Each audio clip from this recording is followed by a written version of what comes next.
On top of spaghetti, all covered in cheese. You'll edit the Talkcast and will not be pleased. I was being a baby. I cried for Berserk. I'm getting real tired, but you don't have to work. Oh, I don't know how the rest of the song goes. Something, something, talking Berserk. Do with that what you will.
We are back, and we are going to talk about the seminal, the epic, let's go, Berserk. Ah! I'm ready. Let's fucking go. I've been waiting for this. Kentaro Miura. This man blue-balled me for nearly 3 hours, but finally I can talk about Berserk. Thank the Lord, the time has come. God bless the holy say. Let's go. Now, the time has come, and so have I. Multiple times. Because you know, it's not just 3 hours. I've been telling you I was gonna read this manga for more than a year. More than 2 years. I honestly never thought it would come. I was genuinely surprised that he actually... You thought it wouldn't happen ever? Ever. Not a single... I feel like That's funny. I definitely pushed you to do it. No, you didn't. I mean, just mentally, like, alright, I guess it's time to read Berserk. But yeah. No, there's a reason I started to read it at this point. So you're saying I had zero influence on you wanting to reread Berserk? I call bullshit. I mean, yeah. Nah, that's bullshit. But it doesn't matter. It doesn't matter. All that matters is we're talking about Berserk. I don't think a single manga I've read has ever impacted me more than Berserk. It is my favorite. Well, actually, JoJo, man. It is my favorite fucking piece of Japanese literature ever made. It is fantastic, and I just want to dissect the fuck out of this. This might even be... Hell, dude, if this ends up being like 5 hours, we might have to split it up. That's your call. It might be just the Berserk cast. God. Special edition. Better than the Twin Peaks cast, for sure. Anyway. Yeah, dude. Berserk is Okay. just this. Oh man, it hurts that it takes so long to get new chapters, but what we get every few months or so always excites me. So let's just get into it, man. Yeah, I'm glad I jumped in when I did, because where it leaves off, I'm satisfied. So we'll get to that.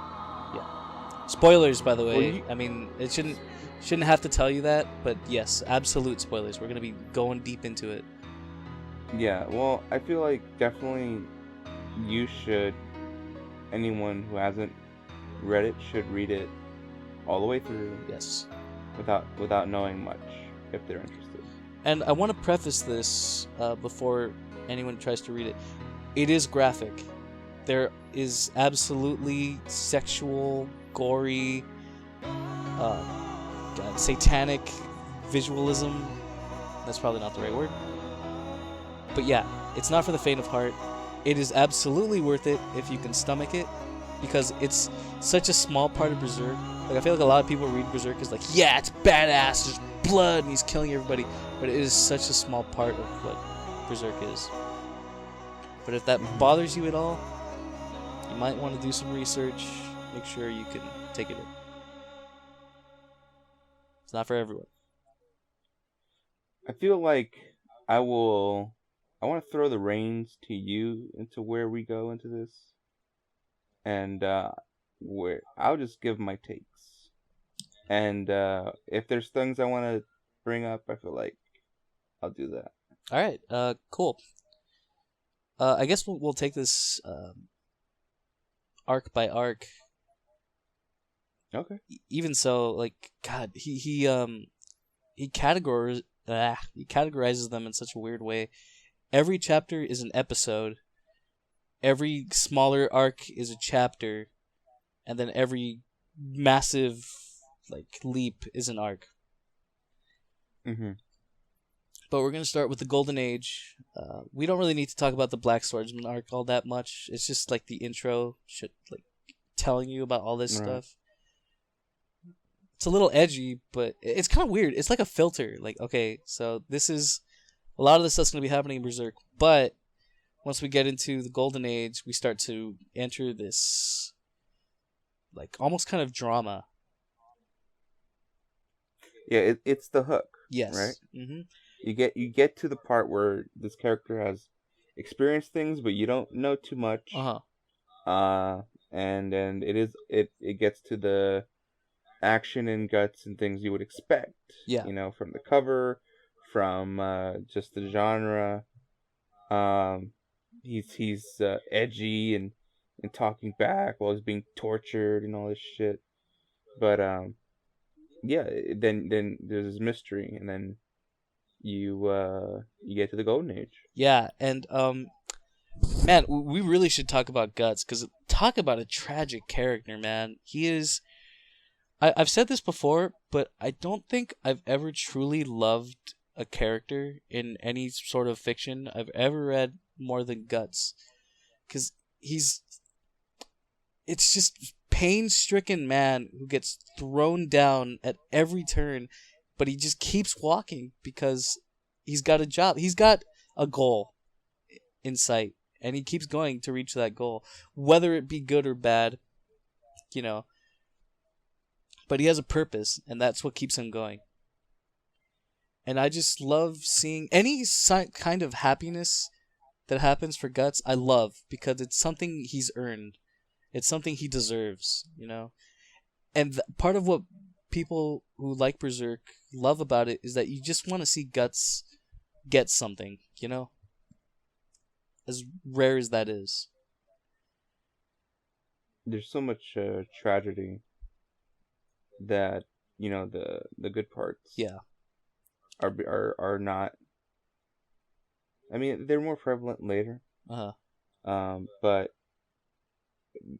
I mean, the events takes their turns. It goes really bad. Oh yeah. Some parts, and then for sure it makes the lighter parts a lot more meaningful. It's for sure. It's our reward, you know, for sticking through. That's not to say that the other parts are significantly worse, because those are the best parts, seeing Guts struggle. But that's like the cake after the party. Like, this is great, but now I can really just dig into this. So Guts, a man born from a carcass in a pool of blood, betrayed by his father figure, and just screwed over by everyone until eventually he meets this band of mercenaries called the Band of the Hawk or the Band of the Falcon, depending on where you see it, led by a man named Griffith. And Griffith is he is the ultimate foil to Guts. A man that's admired by everybody, beautiful, he has the brains that Guts lacks. Like, they need each other, and that's exclaimed a lot during the story. But it's kind of like a Batman Joker dynamic where they kind of complete each other. You know what I mean? Mm-hmm.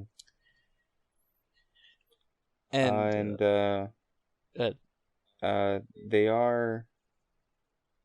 Well, they have different goals. I mean, Guts is aimless for he meets with Griffith. Yeah. Then once he joins with Griffith, he starts to get his goal of helping him out. Mm-hmm. But Griffith always had his goal. That's why the kingdom. He developed himself for that. So I feel like it's more not that Guts isn't as smart. Yeah. It's just with what he was going for. Well, like, he was thrown into the world and had to contend with it. I guess you could see it this way. Griffith is like the ultimate tactician, right? Like, he knows, he plans ahead, right? But Guts is more like in the situation. He'll figure something out. That's his thing. He just... Why else would they name him Guts? Because he's got nothing to lose, man. He was born from nothing, and therefore he can put everything on the line. That's his style. Mm-hmm. And because of that, maybe luck had something to do with it, but he's able to prevail,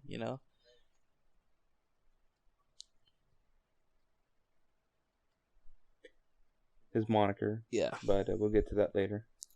So, yeah. We got Guts and we got Griffith. So, in the Golden Age, we're led to believe that they're great friends. They have great admiration for each other, and even so far to say that Guts was Griffith's true friend, his only true friend. Everyone admired him, everyone looked up to him, but Griffith, at least Guts, in Griffith's eyes, was his equal. Maybe not in the same regards, but they were somebody that respected each other on an equal wavelength, It felt that way to Guts. Yeah. Well, see, that's the thing, though, because Griffith, I truly believe that they both loved each other. Not in, a romantic way, but they respected each other on such a great level. But Griffith doesn't see the band as something as people, He sees them as something he claims. There's something that he owns, right? So as soon as he realized that Guts wasn't something that he could hold on to, that's when he snaps. Okay. So they all have victorious moments, and Guts kind of realizes that, okay, I can't do this. Like, I like being with the Griffith and the band, but I can't keep living under somebody's shadow without my own goal to attain. So he tries to leave to find something for himself, But it was also to be more close to Griffith as well. Yeah, he wanted to attain that status that Griffith had. Proclaimed, even if it might not have been true. Yeah. Might have been true, who knows? I mean, everyone put Griffith on this pedestal, but Guts was the first person to challenge that. Like, okay, I man, it's there's a lot to think about when it comes to Berserk because there's so many elements to it. Something to mention is that Kentaro Miura really liked a lot of shoujo kind of manga. That's like the opposite of shonen. Like the shonen is for boys, shoujo's for girls, but there's more drama to it. Like, there's more character interactions and things like that. Well, maybe not like that, but he put development. Yes, there more you go. Development. And Kentaro Miura really like there was a lot of aristocratic stuff going on, and he really admired that about those kinds of manga or books or whatever. He was also inspired by Gwyn Saga, which is kind of like their Lord of the Rings over there. But there's a lot of that in the Golden Age that makes it really, really engaging. I mean, they'll go do battles and those are cool and everything, but it's the way the characters interact during those like war battles that's really interesting. Like maybe Guts will save Casca from some knight, and she doesn't want that because she sees Guts as an enemy because she wants to get to Griffith, but Guts is clearly in Griffith's sights. There's this weird love triangle, you know? And we haven't even mentioned Casca, which is the third most important character in Berserk. And it's this weird... Everyone kind of just starts to attach to one another, you know? Guts loves Griffith, but Casca likes Griffith. But then Casca starts to love Guts, and now Griffith feels like he's losing the both of them. And it just goes further and further until, you know, the inevitable happens. And there's other people, too. Like, we get attached to Judao, Pippin, Corcus, Rickert, my main man. Judo is the fucking best dude, bro. he's the fucking man, dude. He even went out being a Chad. He was great. Spoiler, best boy dies. He's like he's even more like I would say the manga definitely expands. Like there's more in it than even the small things. Like Judo is more of a bro. Yeah. Than the anime, like just going out of his way to be like, yo, Guts, Casca though, get with it. And I love how it's like even Judo is just like he also likes Casca, but it's just not. There's no point to him trying because he knows that she likes Guts and not him. So he's like, you know what, dude, just go for it, man, because. Or she liked Griffith. Like either way, yeah, he had no chance. Yeah. Ah, man, where do we go from here? Like, there's so much to talk about when it comes to the Golden Age. Well, you were saying, you know, the aristocratic shit. Definitely the political, right, drama was definitely awesome in this series. A lot of the elites, which was true of a lot of medieval kind of patriarchies, they didn't want. Well, the king was trying to get Griffith into their inner circle, but no one that didn't have the royal bloodline was allowed to be in there, and there were people who were against it within the castle walls. And that, like, it's a side story of how people are preventing Griffith from attaining what he desires the most, which kind of drives him further into, you know, his plans. For example, he does so well in the war, the Midland War, that the king tries to appoint him as the official general, but then his brother, who's the actual general, is plotting to kill him, but that fails, and then his wife, the king's wife, who's having an affair with the king's brother, was also trying to kill Griffith, and it just doesn't stop because Griffith's relentless. And he was able to do that because Guts is just as relentless as he is, but the difference is that Guts will do anything Griffith wants him to. Yeah. Well, the thing is, you know, Griffith is only after these dudes is because they are preventing him from what he wants. Yeah. Like if the king was going to be against him, he fucking would have did something to the king for sure. But might have taken a bit, but I would say he's ruthless, but like is justified at least for the events. Well, like the context. Something to mention though is that even Griffith knew that he needed Guts to get revenge on these people, right? So that's why when Guts left, Griffith was just like, wait, no, if you leave, then what do I have? Like you're my brawn. You get things done. He's the ace in the hole. And that's why when Guts left, which is fucking iconic scene in the manga, by the way. Griffith just is like, okay, I just need to get with the princess, and I can be the king. That's all I need.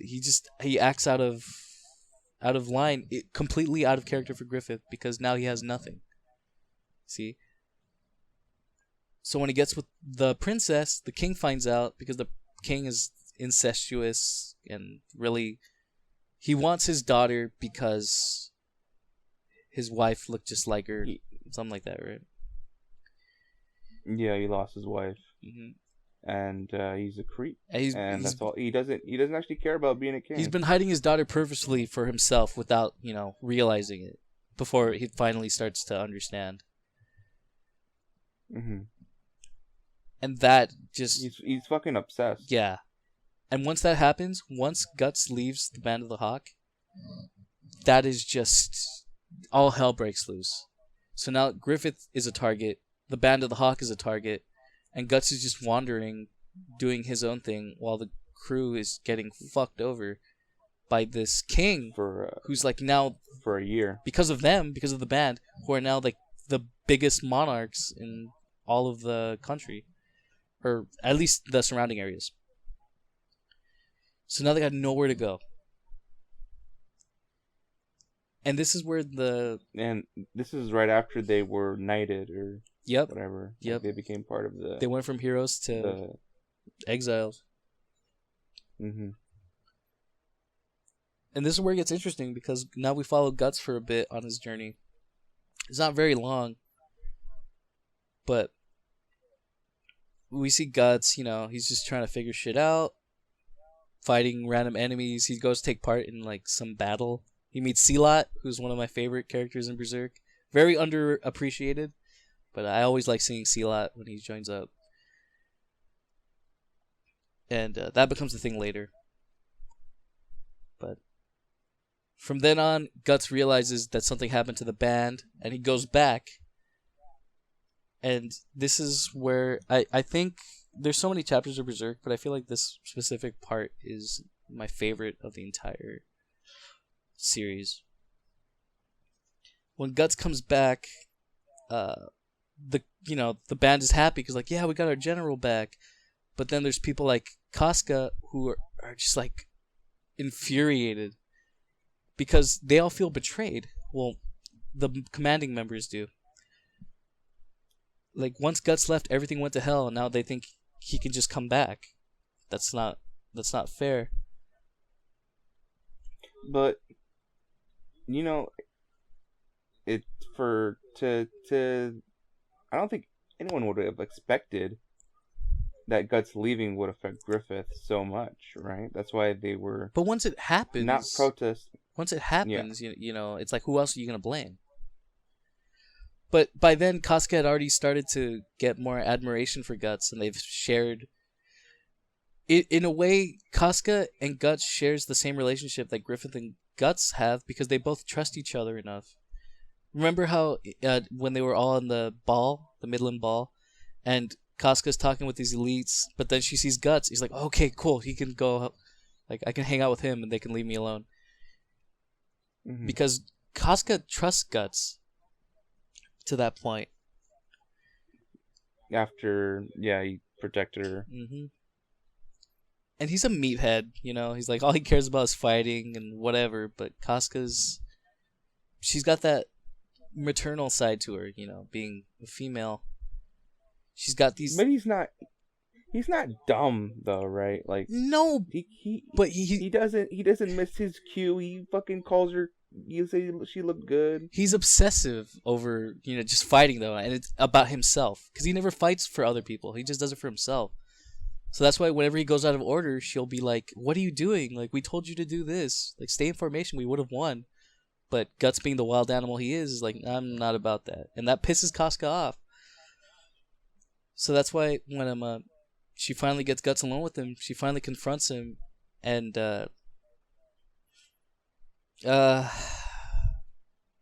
God, how do I talk about this? It's a really emotional scene where Casca realizes that while Guts leaving may have affected them, that she wouldn't have wanted Guts to be somewhere that he didn't feel like he mattered, I guess. He didn't want him to follow a path he didn't feel like he should have been on because she cared about Guts as much as she hated Guts, you know? So, in order to... They open up to each other in a way that only a true relationship can possibly have. And it's my favorite moment in Berserk because it is the first time that, well, not necessarily Casca, but it's the first time that Guts opened himself up to another human being and trusted someone enough to tell them the truth about themselves. I'm getting a little emotional thinking about it, I'm not gonna lie. And, I mean, you could... I'll just put it bluntly. They have sex with each other. Like, for the first time. For Casca. We didn't even mention Donovan. But yes. I mean, any sort of physical affection between each other, that was the first time also. But that moment between the two, I mean, you could play that off as like typical adult manga, like pornography, you know, right? But whenever I read that part in Berserk, I don't think, oh yeah, titties, oh they're fucking. I think, God, like, these are two people who clearly shared an emotional bond that not another soul can understand.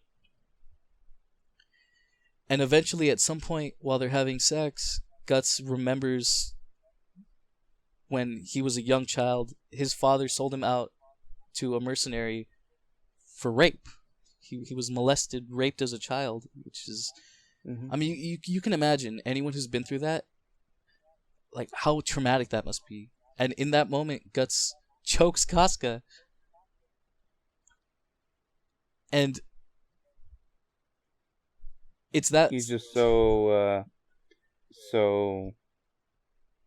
in his own trauma that he doesn't realize what he's doing. Yeah. And this happens a few times during Berserk. But this was... I guess he was kind of forced to do it because it happened. But Casca put it beautifully in like a few chapters after. Like right after Guts explains to himself like what's going on. And she's like... Well, he says... Don't worry about it. We just be licking each other's wounds. And she's like, maybe that's all that is, but maybe... Why don't I give you a wound that I can say I gave you, you know? At that point, everything is out the table, and these two people have fully formed into this bond. And that just... It brings me to a swell of emotions every time I read that. Even... I have favorite parts of the entire fucking series, but that is the most significant moment for me because it's the one time that Guts opened up to somebody enough to be himself.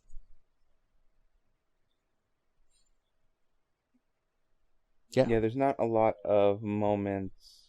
There's some where he remembers his past and it affects him, but that's definitely one of the most prevalent ones because it just affects him so much. It's the one that matters to him the most. That's what it is. Yeah. I mean, it does happen again, with...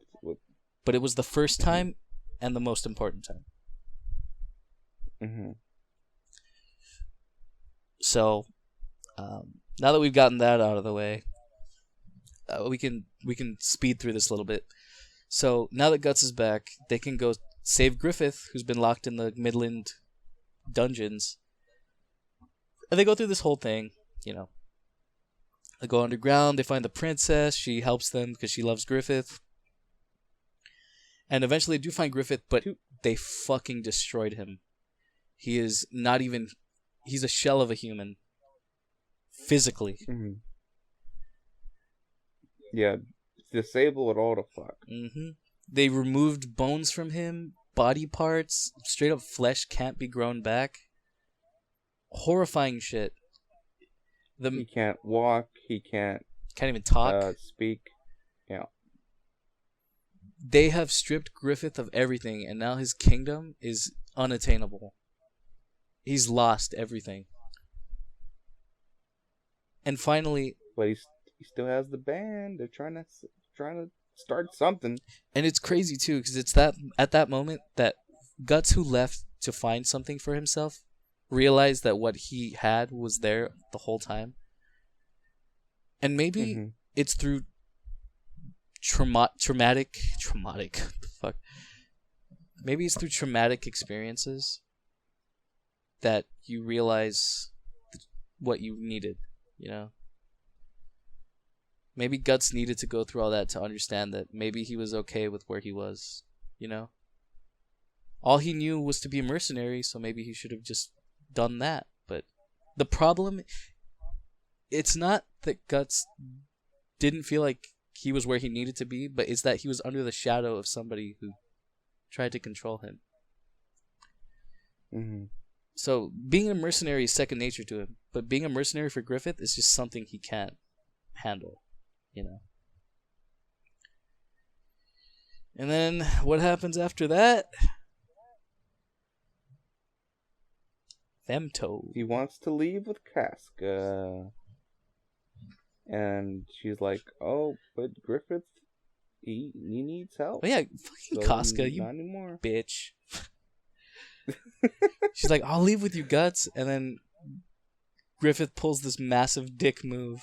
Well, I mean, not to him. It's crazy too, because he's doing it to keep Griffith and Casca. I mean, Guts and Casca. But Casca convinces Guts to leave, and Griffith is like, wait, no, I need both of you, don't leave. And that's when all hell breaks loose, quite literally. He tries to kill himself, but he just couldn't do it. Oh, yeah. And then finally, with the aid of a group of 4 people called the Deadites. Oh, what are they called? From fucking Hellraiser? The Cenobites? The Xenobites, there you go. I'm pretty sure they were modeled after them. Some of them were. But it's with the power of the God Hand. Through the powers of the God Hand, with the help of these 4 demonic angels, he was given the power to rise above and become the ultimate king of kings. Femto, I think he's like the ruler of the God Hand, right? Yeah. Or yep. It's implied. It's the one. No, they tell him. I mean, they tell him, but they also yeah, lie. but there's a greater so evil that sometimes they mention, sometimes they don't. So it's like he's the leader, but kind of not really. He's the leader of the dead gods, but like there's probably a better god somewhere. It's implied. It's implied that there is one. But yes, Berserk. After that, everyone, in order to become, wow, did I really fucking forget what they were called? This is 3 a.m. brain. It's not even 3 a.m. In order to become an apostle, you need to sacrifice someone close to you to gain that power. But if you're someone like Griffith who has a crimson behelit, you have to kill people to the equivalent of, like, the power to attain has to be the equivalent of what you're willing to sacrifice. So the closest thing to Griffith was the band, and one of the most horrific scenes in all of Berserk happens, where Griffith sacrifices everyone, and all of the people closest to Guts are murdered in front of him, while Griffith attains this new form. And once he's emerged as this bat-like being known as Femto, he takes the one thing Guts loves the most in the world and rapes her in front of him while he watches. And it's just, it's a moment that kills me every time I read it. And sometimes I ask myself, did Guts really deserve this? And I feel like in Griffith's Mm. eyes, Yeah. absolutely. Mm-hmm. So that took a lot of time to get through, but the Golden Age is quite literally the most important part of Berserk. If you've anyone who's read Berserk and stopped will always say that the Golden Age is fantastic. There's no debate on that. I mean, it's gotten anime, it's gotten the movies, it's the most Adapted? like adapted, and it's the most like people can see Golden Age because it's that good enough that it can stand alone. It's kind of like with me and JoJo, where Part 7 is just fantastic enough where you can read it on its own and it's still great. Yeah. That's a plug, by the way. Read JoJo Part 7 if you've never had, ladies and gentlemen. But yeah, Berserk, its essence and soul lies in the Golden Age. But then there's this divide of people who say that the Golden Age isn't nearly as good. I mean, no, everything after the Golden Age isn't nearly as good as the Golden Age, and I just call absolute fucking bullshit on that. And I think Berserk gets like way more excellent as time goes on, in a different direction, but it's still just as great as it was from the beginning. I just want to put one point Good. about Griffith's sacrifice, because it's not just, oh, I get to kill all these my crew and get this power. Right. Because his decision is also to let these people live and live a life that might be okay. With Casca, he sees it. He sees the vision. And another thing is Griffith And he gives it up. Knew that these people were doing everything they could to get Griffith their dream. They followed Griffith so they could get him what he wanted. And for him, it's like they're willing to sacrifice themselves for me already. So what makes this any different? But not to these extremes, you know? Yeah, one, it gives them a terrible death, way to die. Two, it robs them of any sort of life, you know, like just anything after that, like any sort of chance at doing whatever they wanted. If they wanted to leave or make a family later, like Gaston. Cool. Like, remember? Yeah, Gaston. Fuck. God. Gaston wasn't even a thing in the adaptations, man. It made me what a fucking that was such a thing that he put in there. His death made me I mean, Pippin's death was the saddest. Pippin. But God, Gaston's just made me like I might have teared up reading that part just because of how fucked up the death is. Because he's Guts' number 2 in the Raiders. The Raiders, no. And he left to do his own thing, and he only came back because of Griffith. And yeah, just having that history with Guts, because in the anime it was just some random dude, I think. He's in the anime, but yeah, like you don't know, the background. Yeah, like in the manga, and just having like that happen. That's why blow up. That's why I always say that the manga is better than the anime in most parts. Absolutely, yeah, it is.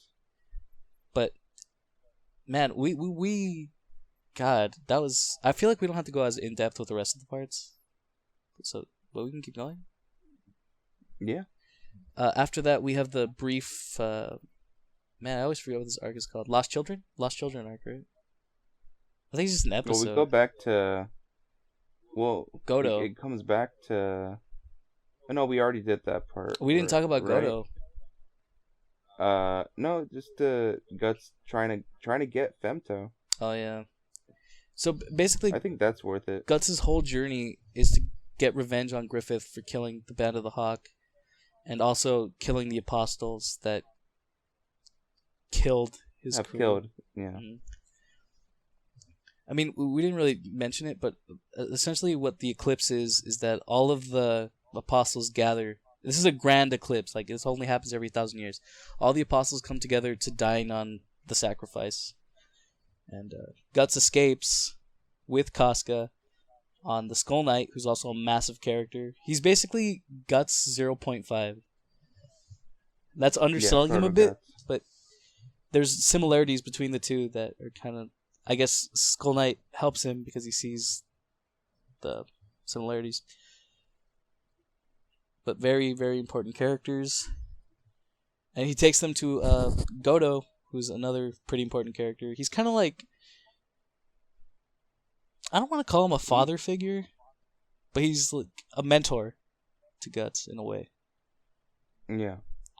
I mean, he respects him because he makes the blade. Mm-hmm.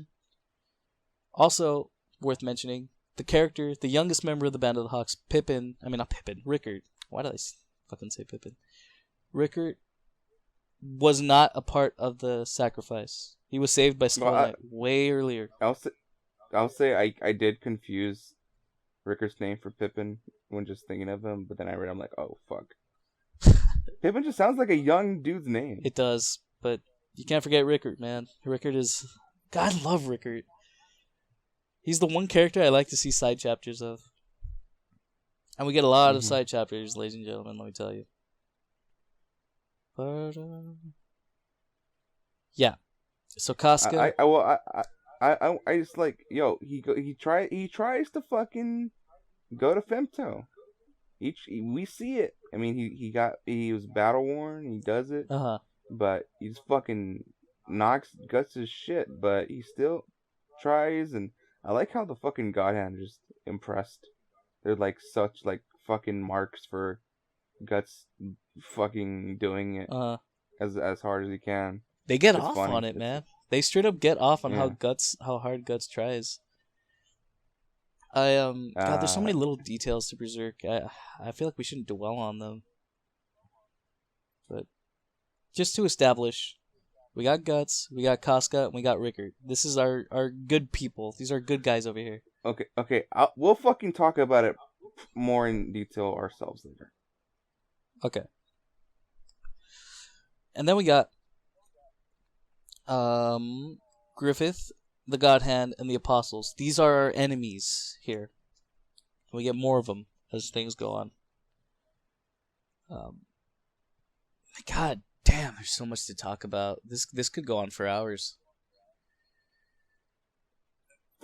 Let's fucking What do you think? Go! Alright. It's the Lost Children arc.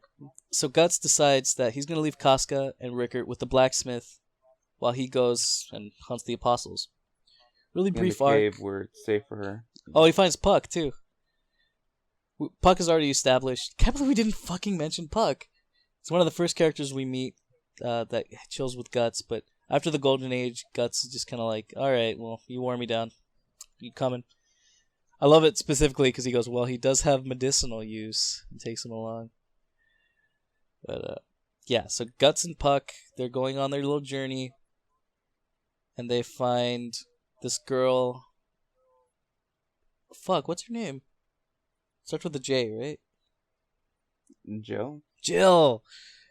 She's kind of got a shitty home life. She keeps trying to run away. It's a really good brief arc. It's it's a broken man fresh from a traumatic experience, just being a savage beast of fighting all these creatures for like 2 years, yeah. And trying to get Griffith, but failing, yeah. I mean, a lot of people like to pass it off, but I feel like this arc is necessary to show just how broken Guts is. Like, he just doesn't give a shit anymore. In this arc, there's one of the Apostles who I actually think met Rickert, right? In the first arc? I think that's one of the first Apostles that scares him. Yeah. Yeah, the fairy girl. Pcaf. Fucking tries to kill Rickert along with the other ones. Kill him. And then Skull Knight. Fucking based man, Skull Knight. Love Skull. The biggest fuck up in the universe, Skull Knight. We'll get into that later. Okay. No, trust me, it's a meme. But yeah, so there's this fairy apostle thing who's turning kids into bugs and she used to be a friend of this girl named Jill's, and she's kind of trying to seduce her to become the bug. And fairy. She believes she's a fairy. yeah, He's turning these kids into fairies, but they're really just fucking bugs. it's really good. It's a really good mini arc, and what it boils down to is this girl's just kind of descending into madness as Guts is killing her friend, while her friend is this bloodthirsty monster. And she's kind of goes into madness until Guts kind of convinces her, like, look, there's nowhere for you to run. Just accept your life and do what you can. And after that, she's just like, you know what? Maybe there's nowhere for me to run, but I guess I'll do my best. And she goes home, and I think, didn't she treat her father like she's kind of just an idiot? Like, right before that arc ends? Yeah, it blows him off. Mm-hmm. Because he's fucking abusing her, hitting her and shit, and being negligent into his friends trying to fucking assault her. Yeah. I think actually at night. they introduced the Holy Say. They're trying to look for Guts. Is it Holy See or Holy Say? The Holy Chain Gang. I always say Holy See. I think it's Holy Say. I say Holy See. Because he sees nothing. Wait, I'm an idiot. I backscratch that. Backscratch that. Why do I say things weird?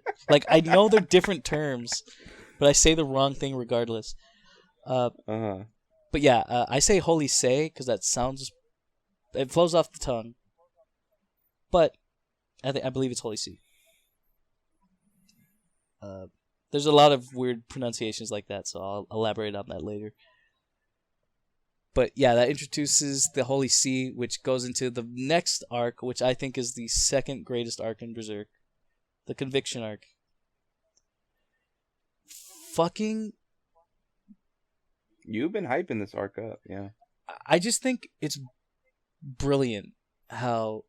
Okay, so where do we go from here? Maybe Kentaro, or I guess we could just call him Miura, right? Isn't that the proper... No. Like it matters. I think Miura was like really struggling. How do I make something as good as the Golden Age? We call it the Conviction arc. And it's fucking fantastic. That's how we did it, yeah. So what happens is Casca escapes from the cave. And I actually really like that moment because Guts just loses it because, like, you were supposed to protect Casca. And he realizes that he's going, like, way off the handle when Ricker's like, we did look for her. We spent days looking for her. What did you do? And it's just like, fuck. He's right. I went off to go kill monsters while my girlfriend's locked up in a cage. But it's kind of the moment where he realizes me and Casca are destined to be together because of what happened. Another thing we didn't even mention was that when you're branded, that's what they call it. When you're branded by the mark of the brand, sacrificial brand. But it's the brand. Brand. Mm-hmm. Raisin brand. You got a brand. So when you have that, you're eternally hunted by apostles and demons. You're food for the devil, like the demons, the God Hand. That is your destiny. And Guts is looking to go against that. He's trying to break causality? Trying to break the flow of causality. I hate that we're talking about this when I'm tired. It's not. It's going against fate. I mean, there you using go. Causality. That's what I wanted. But the term they use a lot is causality to change fate. Yeah. Or Skull Knight, the flow of causality. He's always going against it. And Guts, he's like, all right, you guys are gonna hunt me? That's fine. You're not gonna live, but you can try. But so is Casca. So Guts realizes that, okay, there's just no way I can leave her alone because I can fight these monsters, but she can't. So now he has to go and look for Casca among this... What would you call them? Well, this is after we've had him being taken by the Chain Gang. Uh-huh. And we learn about Farnese. So if you want to jump, it's fine. But You want to know how to actually pronounce her name? I don't care, but sure. It's gonna come up again because there's another character I'm sure you're pronouncing wrong.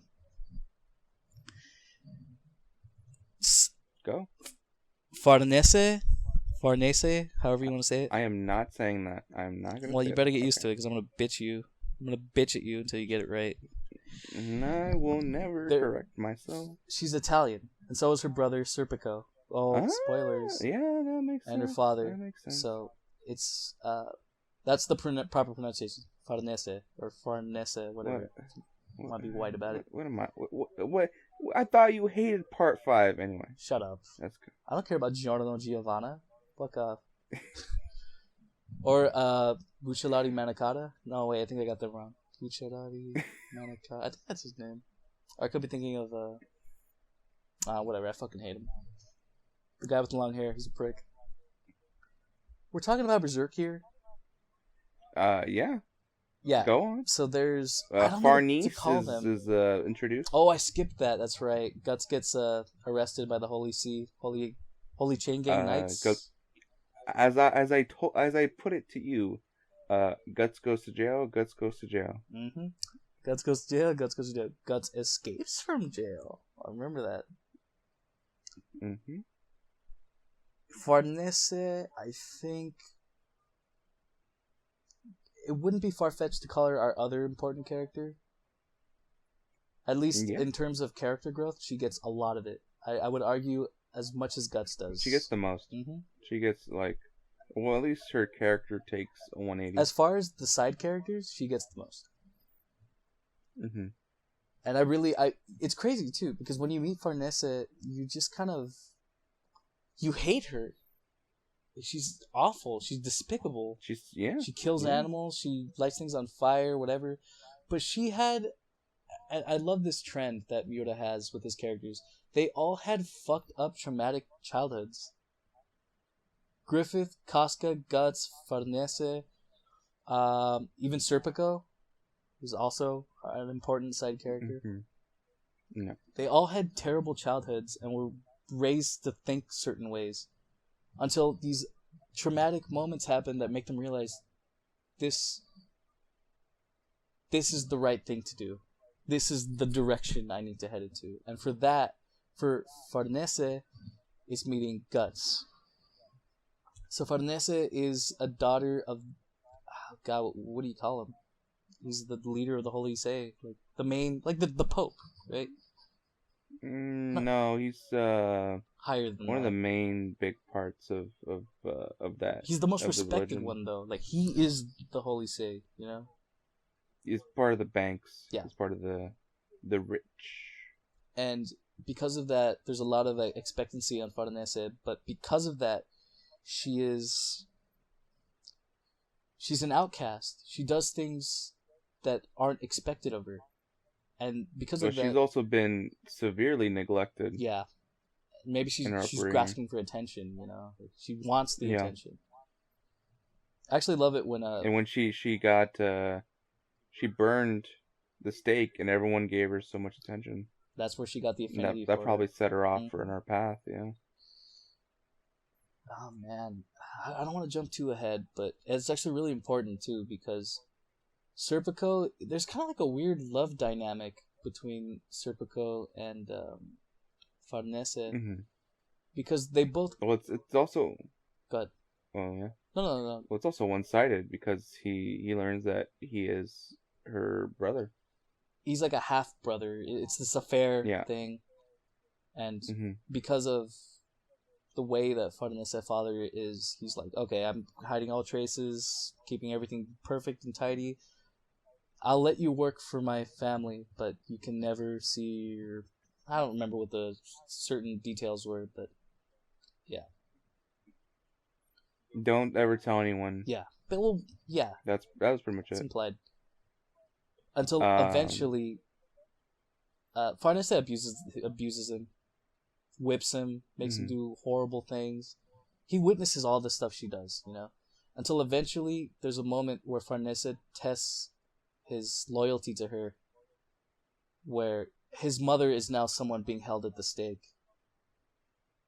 It wasn't also just for loyalty. It was also to get him out of trouble. And I also think that Serpico, like, for him, his mother is somewhat of a burden, you know? And I know that Hmm. sounds terrible, but in any situation where there's somebody who's got this mental or physical disability, it's always, you don't mention it, you don't say it, but it's something to think about. So in that moment, Serpico's like, this is the only choice I have. And it happens. Hmm. And it's interesting because how would you describe the bond between Serpico and Farinese?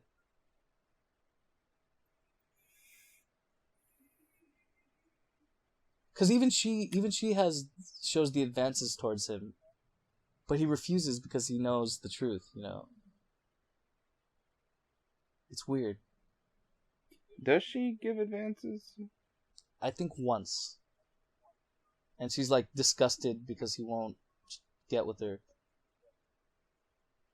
Why not Is just that early? tell her? Early? Yeah. I wonder. I don't remember it then.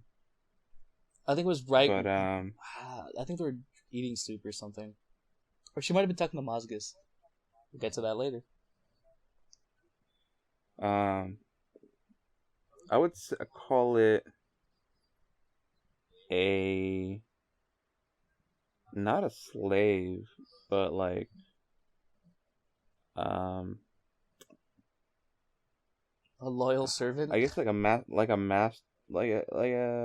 master and a servant sort of thing Mm, for sure.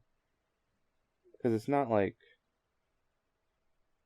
she acts like she's in charge of him yeah. and that he has to protect her, but it's not like out of in some the early parts it was like out of like superiority, Uh, but later on it was more just like she does appreciate I him also feel like and he is willing to help her and she knows that. I also feel like Serpico has this duty of he understands that she's this certain way, and that she knows she's doing wrong things, but he has to protect her because like, what choice does he have? Hey, Well, also uh-huh. she helped him out. Hmm. That's something a lot of people gloss over. Like, they just assume like, oh, she's fucked up, she's shitty, but she's doing it for him as much as he's doing it for her. Hmm. It's mostly in the earlier, like, the backstory chapters that we see that kind of stuff. They're usually pretty all right with each other. Pretty, Miura is pretty extensive, into what these people's lives were. Mm-hmm. It's pretty great. It's one of my it's the most admirable thing about his writing style that I've taken note of. I I have story ideas and everything, and from reading Berserk, I understand how important it is to build on these characters, like, so we can understand them on a real depthful level. You know. Hmm. But yeah, very important characters. In the conviction arc, man, we didn't even talk about the conviction arc. Well, one of my favorite pages is when Guts breaks out, Uh-huh. and it's after right after the horse rape Oh, scene, rape horse. but yeah, but it's the one where it's just black, and Guts's face is just stark. Oh, is it the one where it's like it's the worst I ever feel? Yeah. I love that page so Or much. it's the one where it's I won't stop until the or day yeah, breaks. That's a or something, yeah. fantastic page. And I think I think honestly that might be my favorite moment in the whole manga. That is a pretty good panel.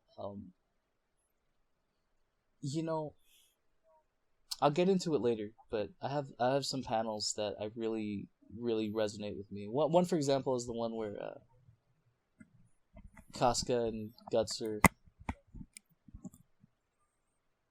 When Casca hugs Guts while he's having his traumatic experience, I think is the one that I go to the most whenever I'm like, I gotta see that page again.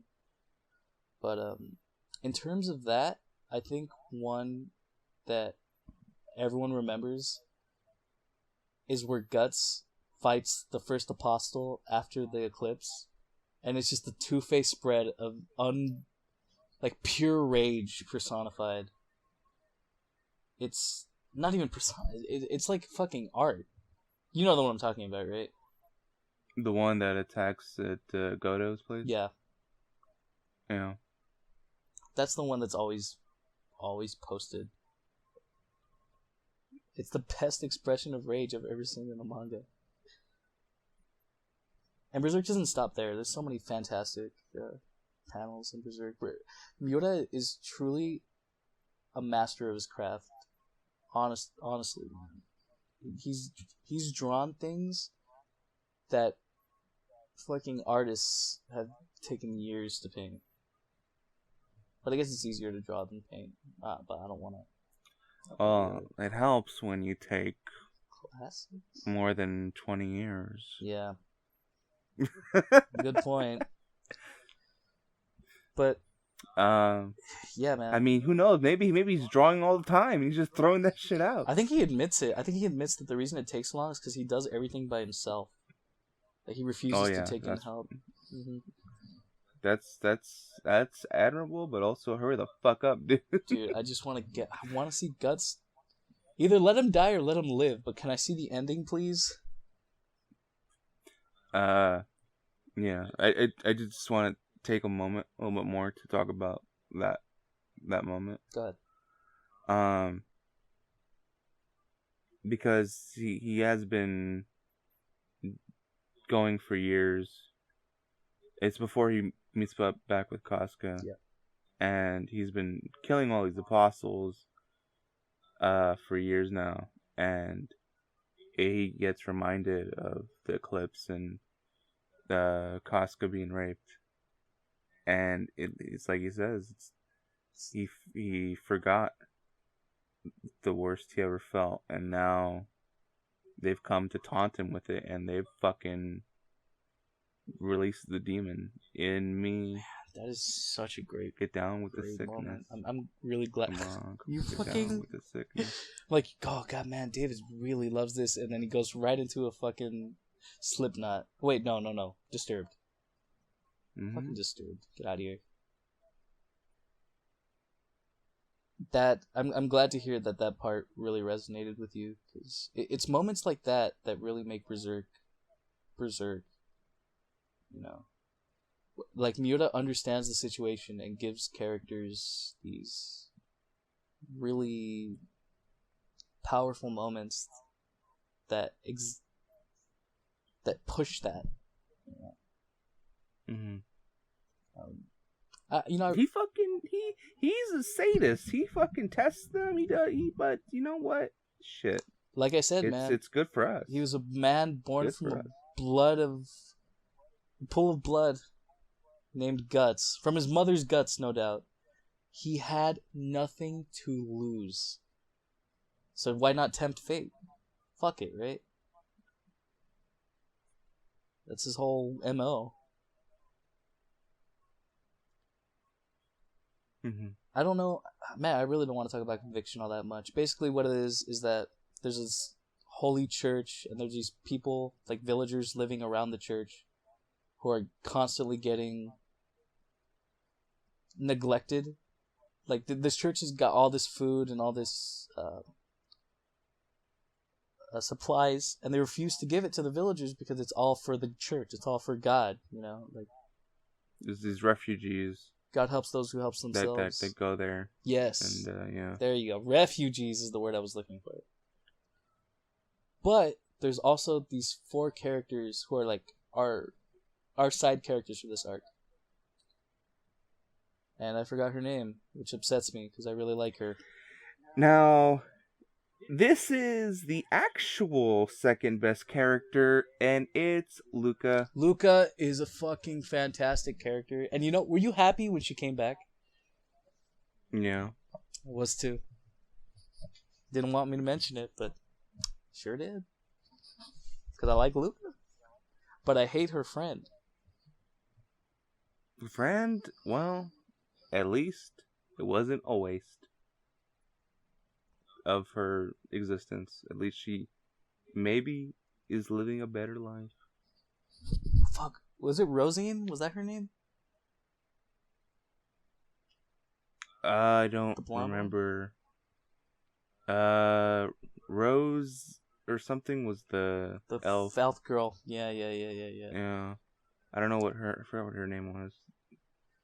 She is the worst. But again, She's not the worst. hang on. A lot of people hate her. But again, she's not that Really? way. Yes. Okay. She's not that... Well, because she betrayed Casca.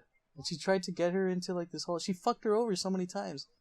And I guess that whole arc is just kind of to show this person who's, like, she can't really do anything, and she doesn't know what to do until she realizes that, well, I can't really do anything, and I don't really have anything I can offer to people, but eventually she meets somebody who's like him, or who would like her, and she's like, well, maybe we could do this together then.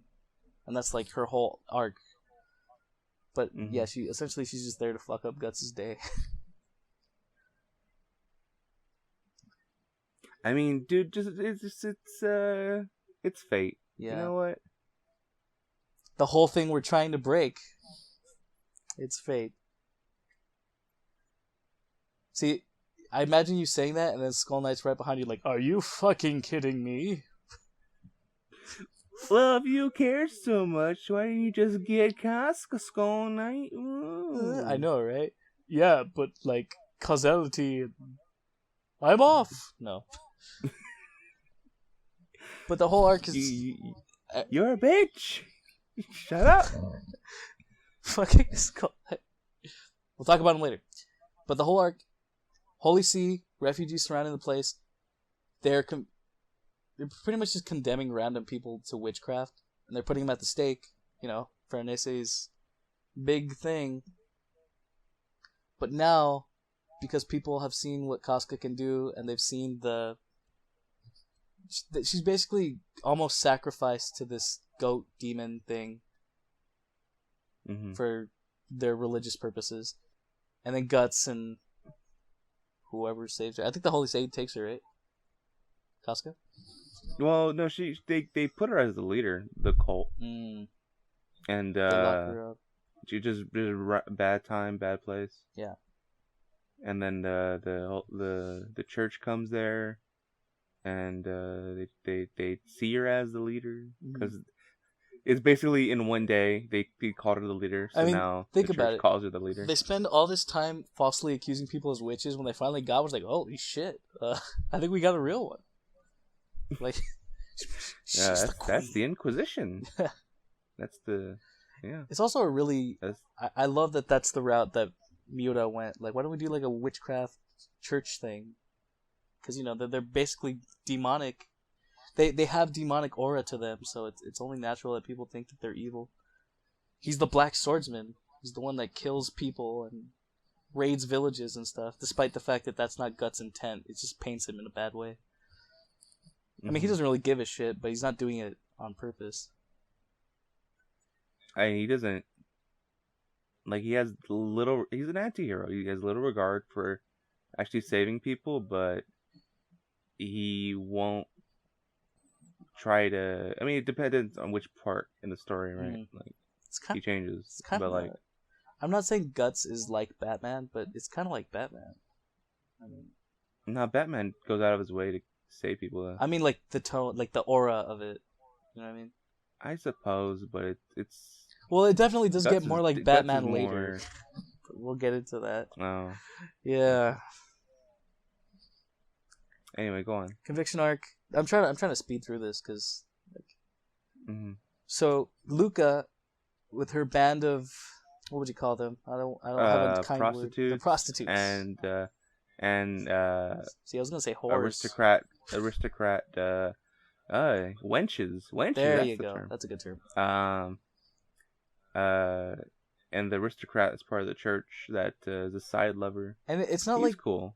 I forgot his name, but right. He's working with the Holy Say, and he just kind of gets with Luca. But it's essentially they're doing what they can to survive in a world that isn't helping them. And what's cool about Luca's because she's just smart. She knows the deal. Where she in her group sells their services to get money. Yeah. And she's selfless too. She makes sure everyone gets the share. Everyone gets a fair share, split evenly amongst each other. But also she's smart. She knows that if people see their group able to buy things, they'll get jealous. So she makes sure not to have a lot. So spreads it out. Oh, to the other villagers too. Yeah. For refugees. Luca is... I mean, it paints it off. I think there's actually a joke in the thing where it's like, I'm not even a main character. Yeah. But they paint her as an important character. And I really like that. At least from then, it felt like every arc was going to have that character that was like... You met Guts on his journey.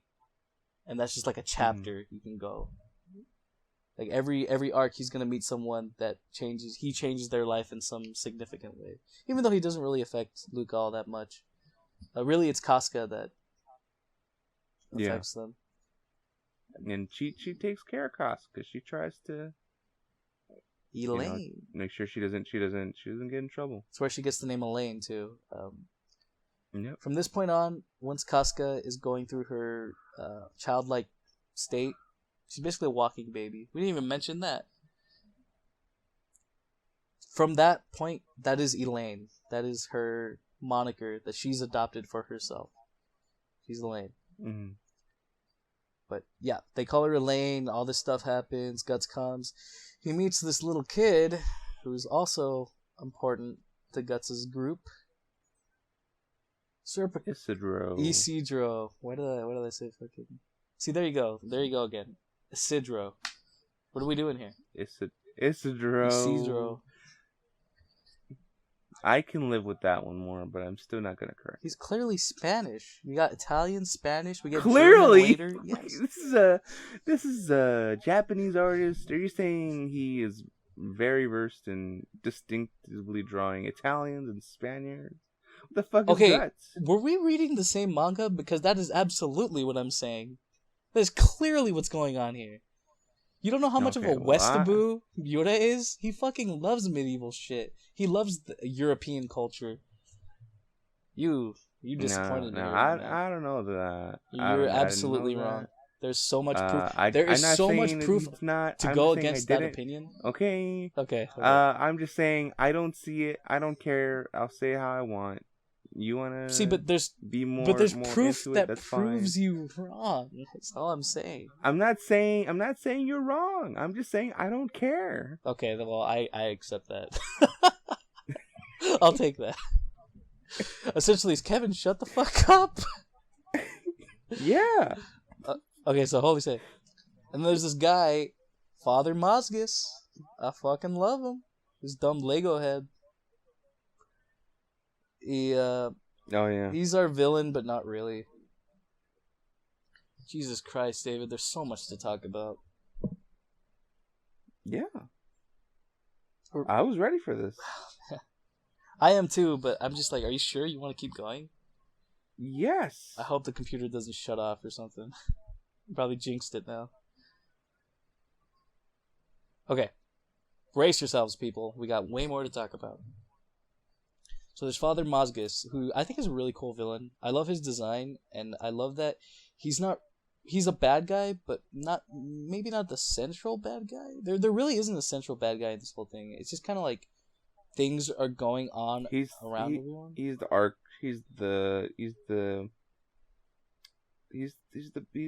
boss. Main antagonist in the scenario. Yeah. But then there's also the egg of the new world, which is there's just so much going on in the conviction arc that makes me love it. Like, it's not the golden age, but it's not trying to be the golden age. It's trying to be something. It's like everyone plays a stake in this, and that's what I really love about it. Miura, And yeah, everyone is going through their own things, but how it weaves and things like that. Fucking Luca is part of yeah. the egg in the new world. Like what the fuck? Oh, Okay. that's right. And then She and then meets him. yeah. Miura has this really great way of intertwining all these different characters together in a way that flows perfectly. And And also, Skull Knight saves Luca. its conviction arc is like such a. It's such. Goddamn, I'm gonna find the word here. It is such a rush of a chapter because so much stuff is happening. Mm-hmm. Like I remember the part where Isidro tells Guts, like this whole arc, Isidro's trying to prove to Guts that he can be his apprentice without actually saying it. He's like, I helped you, so now you have to show me your way. Like he's kind of a blunt You owe me. idiot, but he essentially all he wants is for Guts to train him. Mm-hmm. But he's too proud to ask, and then even then he probably would say no. I think he did say no. But I mean, in his so own way. he feels like he has to at least prove that he's useful. Yeah. In some way, like that Guts owes him. And one of my favorite parts of that arc is when Guts looks down to Isidro like, "Where's Casca?" And he just goes, "I'm sorry." And Guts just holds up this kid. He's fucking lost it. He's just like full of rage. Another thing Yoda's good at is just God. He just knows how to draw a pissed off man. And then he stops when he realizes he's about to murder a child. I love that page. But yeah, Isidro's whole thing is he's trying to prove himself, and a lot of people argue that Isidro is kind of pointless, and you're right. But that doesn't make me like him any less. I like Isidro, Hello, he saves Casca. That's true. At the end, right? At the cave. With the colt. Throws rocks. No, but Guts' time. he loses her, and that's why Guts gets pissed. Remember? That wouldn't happen if he didn't save her. I think what he helped. Well, what happens is essentially the God Hand is manipulating this whole scenario in a way that the egg of the new world, which is essentially a demon-made apostle, like it's not even an actual apostle, but it's what it's trying to be. It's a living Baelit. Mm-hmm. Did I say apostle? I meant Behelit. Yeah. Yeah, Behelit. What did you say, Baelit? Yeah. You know what's funny? This is one of the cases of English where the Americans got it wrong. It's actually Beherit. Like that's the proper term for it. I know. Behelit is so much better. But it's an actual thing that exists. And it's called Beherit. But I don't care. Yeah. I mean, who cares? Technically it's Band of the Falcon, but Hawk sounds better, so. Is it really Band of the Falcon? It's Falconia, dude. That makes more sense, but I didn't know that. Hawk sounds better. But also, Hawk sounds better. Band of the Hawk sounds better in general, but Falcons are better. Hell yeah. They're the best. Why rock with the Hawk when you can Falcon with the Falcon? Fuck with the There you go. Fuck with the Falcon. There you go. I don't know why I tried to rhyme that. Like, what the fuck rhymes with Falcon? Malcolm in the Middle? Whatever. Frankie Muniz. You can't. What do you... I'm not going to talk about him. We're talking about Berserk. This is the one time where we can't segue. Okay. Alright, steer us back. So... Egg of the New World. The God Hand is trying to form this into a way where... It's a man-made eclipse. Yeah. Do you remember what symbolized the moon at all?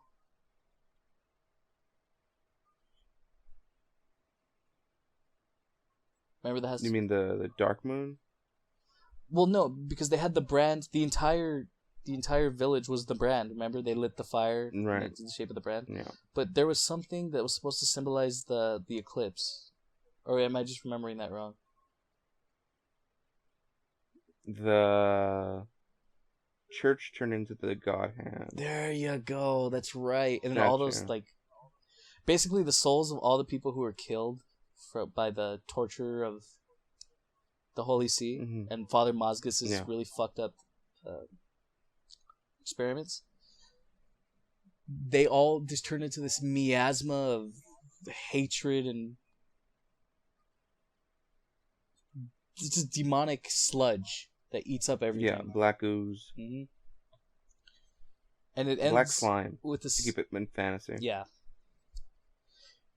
And it ends with this epic battle of Guts and our side characters. Well, most of them. I think Luca and the fluffy-haired girl were hiding somewhere. Hmm. But they're having a battle with Father Mozgus, all while a recreated eclipse is going on around them. And it's pretty fucking epic. I really like the battle between Guts' crew and Father Mozgus. I think it's the Hmm. first moment, like during that battle, where Farnese finally starts to feel like she's doing something. Remember, I think she's fighting one of his angels, Father Mozgus' henchman, and she actually starts to do something. She does something with the fire, I believe, but It's the fire later, yeah. yeah. She doesn't fight against Father Mozgus. Well, who would? I'm pretty sure Serpico actually he either lands on Mozgus or he does something with one of the angels. But that's how he convinces Guts to let him join. I remember. Mm. Did you like that fight between Guts and Mozgus? Yeah, I liked it a lot because it was also with the crowd that wants Mozgus to win. Yeah, that's another thing. I love that Guts Because is. Mozgus is this monster's going towards the crowd because they're the sacrifice. Mm-hmm. And Mozgus is like, I have all this angel power. Once I fuck up Guts, I will go save you. It's like, if you actually cared, you could just go fucking save him now, dipshit. Mm-hmm. But he doesn't. So all these people are like, because they're just frantic and desperate to not die. Uh-huh. They're like easy to be manipulated and be like, fucking kill him. Yo, fuck Guts. And Guts just beats his shit in, He just doesn't give a shit. and everyone is horrified because that means they're gonna die. But And it all makes it worth it when finally Guts reaches his opening, and Father Mozgus has this really cool form. He's like a scaly ass angel creature with like fist wings. mhm. But because he's so like rock hard, you can't break through him. He has to like. Doesn't Isidro throw a bomb at him, and then from there it creates an opening that Guts can actually wound him from? I thought it was Guts that did the bombs, but He does. Isidro does it's just something. details. I'm trying to remember what it was. Oh well. Well, Puck definitely does the flash. Yeah. I think Isidro kills them, Mm-hmm. some of them, or wounds them with the bombs, maybe. Well, it all makes it worth it when Guts, for the first time in a long time, was finally able to embrace Casca amidst this horrible situation. Yeah. It's the moments like that that make me love Berserk. Like it's not Guts suffers, but even through the darkest cave, there's light. And Casca, who was after the eclipse, just totally repelled to Guts because he saved her. Is okay. Well, this is the first time since With that him. that she trusts him. Mm-hmm. It's a really important moment that Guts fucks up. But we'll get to that later. That's basically the conviction arc. After that, Luca and her crew just goes off and do their own thing. Will we see them again?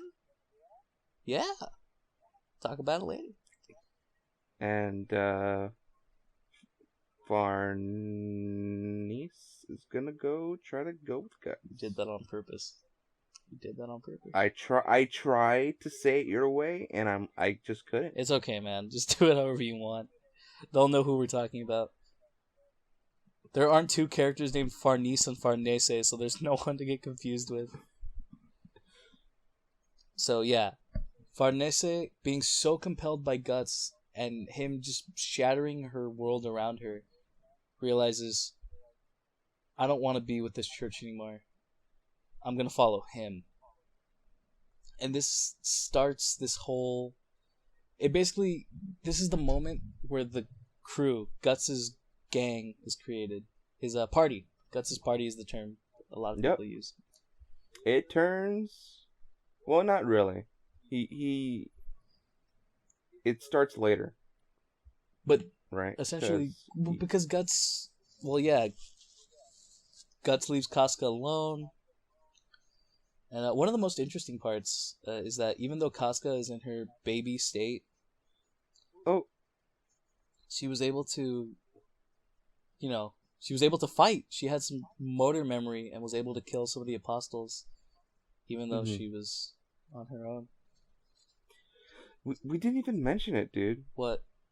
The fucking imitation eclipse and Griffith's back.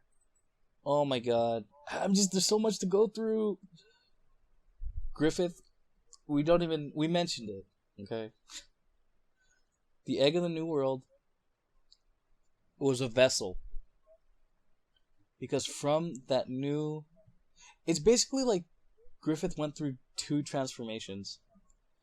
But what the egg of the New World allowed for, Griffith can walk on soil again. And now... Because the egg took the soul of Guts and Casca's baby. And we didn't even demon mention baby. That. Casca's just constantly being chased after this demonic baby. Skull Knight basically says, "Oh, it's your kid." Well, she's probably going to be following you because it's always going to follow their mother.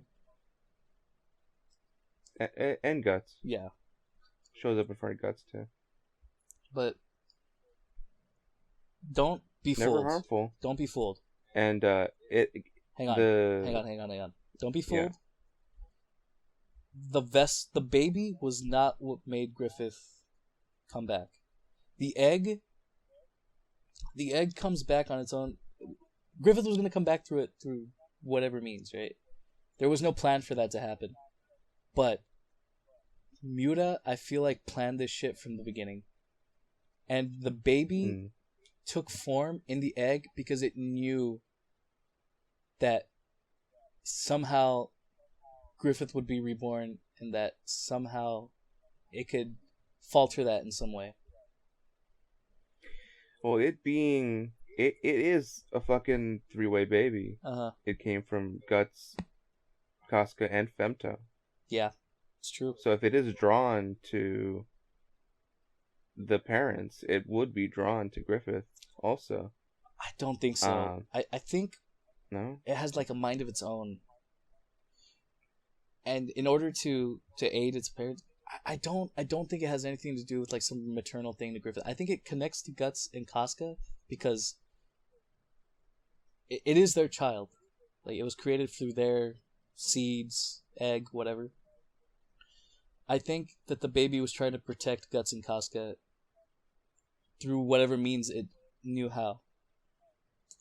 And it's really important to note this because remember when another big moment, Guts and Casca goes back to the blacksmith, to Godo, and he finds that Rickert, in the time that he's gone, Rickert made an entire grave for every member of the Band of the Hawk. And Guts is like, wow, I went off killing people, and you made this. And shortly after that happens, Griffith fucking comes to visit Guts. And it's such a crazy moment, because Guts sees him, and his immediate reaction is, I'm gonna kill him, I'm gonna get him, and he stops, because right when he's about to kill Griffith, Casca runs up to him, and like, touches him. Now, I was confused the first time I read that, but I realized the reason why Casca ran after Griffith was not because it was Griffith, but because Griffith had the soul of their child inside of him, and she was drawn to it. Interesting. Mm-hmm. It blew my mind the second read through. Reason I brought up that Griffith came back the moment is also you had to, because we're gonna be talking about him coming back, but also the moment that Guts had the choice of going to fight him as he emerged, or going to take Casca back, and I think that is really important. I think that was really important. It's because he made that choice to not go after him when he could have. It's the constant struggle with Guts. Is like he wants two things. He wants Casca back, but he wants Griffith to pay. And I feel like it's a shift that he's slowly making, but over time he realizes that the thing most important to him is Casca, and that Griffith, while it's still burning in his head, he knows that Casca's more important. And I feel like that's the decision he's always going to make, you know? We had a whole like 2 arcs about him trying to save Casca. The whole series is about saving Casca. What am I saying? Mm-hmm. So, no, it's really good that you mentioned that, David, because that's really integral to Berserk. But I think that gets everything. Griffith's back. He fucking goes to Guts. He came for Guts. And he said, I just came to see if I feel the same way about you that I did a long time ago. And I can say that I don't. Don't come after me. I'm done. Like, I don't care about you anymore. He regrets nothing, and Guts is... Still can't believe it. That's what he says. It's not Griffith anymore. It's not the same person. It's a whole new being that can't be comprehended, man. And in that moment, still, it's not 100% gone. Like when you become an apostle, you don't give up all of your humanity, even though a god hand might say it. Yeah. Even when Guts was trying to get Femto, like Femto was trying to act like Guts ain't shit. Mm-hmm. But when he still got his attention, like Femto was forced to face Guts in that moment, and like you can't say that. Like if it was just nothing, then he wouldn't have even fucking gave him a look. Yeah. But he did give Guts attention. It's just the pettiness of Griffith. There is still something there. Yeah, absolutely. But and then when with his reincarnated form, it's said explicitly that he feels this faintness, and it is from the vessel, the child. Man, I was gonna say something. But yeah, a lot of his humanity is gone, definitely. I never see it as like Griffith is the baby, you know. Yeah, it's not. Kind of like the vessel. Because there's it's cool if we jump ahead a little just to make the point. There's the kid later. Who? I mean, it's not told. That has to be the fucking kid, right? Oh, when he... Yeah. Actually, hold off on that. Mm-hmm. But it's a struggle because... So, you told me that, okay, Griffith could only be reincarnated because he had the baby, right? But the baby isn't a vessel because the baby's already dead. It's a demon. Like, it exists on the astral plane. Well, the thing that... that's how I figured it. The vessel is the egg, but they both took part. I thought the vessel is what he implanted into Casca, and that's the part of the what he's getting Oh reincarnated wow, from, but the human part I is didn't think about it separate, like and that. so that comes out once he emerges, Uh because it comes its own spirit. That's what follows in the full moon oh, that's right. in those times. Even Skull Knight mentions that the baby exists on both the physical and the astral plane. Yeah, you know what? See, but I don't think Griffith planned for that. I think that's Griffith's No, big of course mistake. not. You know. Yeah. But that's a good point. You're right, because the baby exists on both the astral and the physical world. But I don't think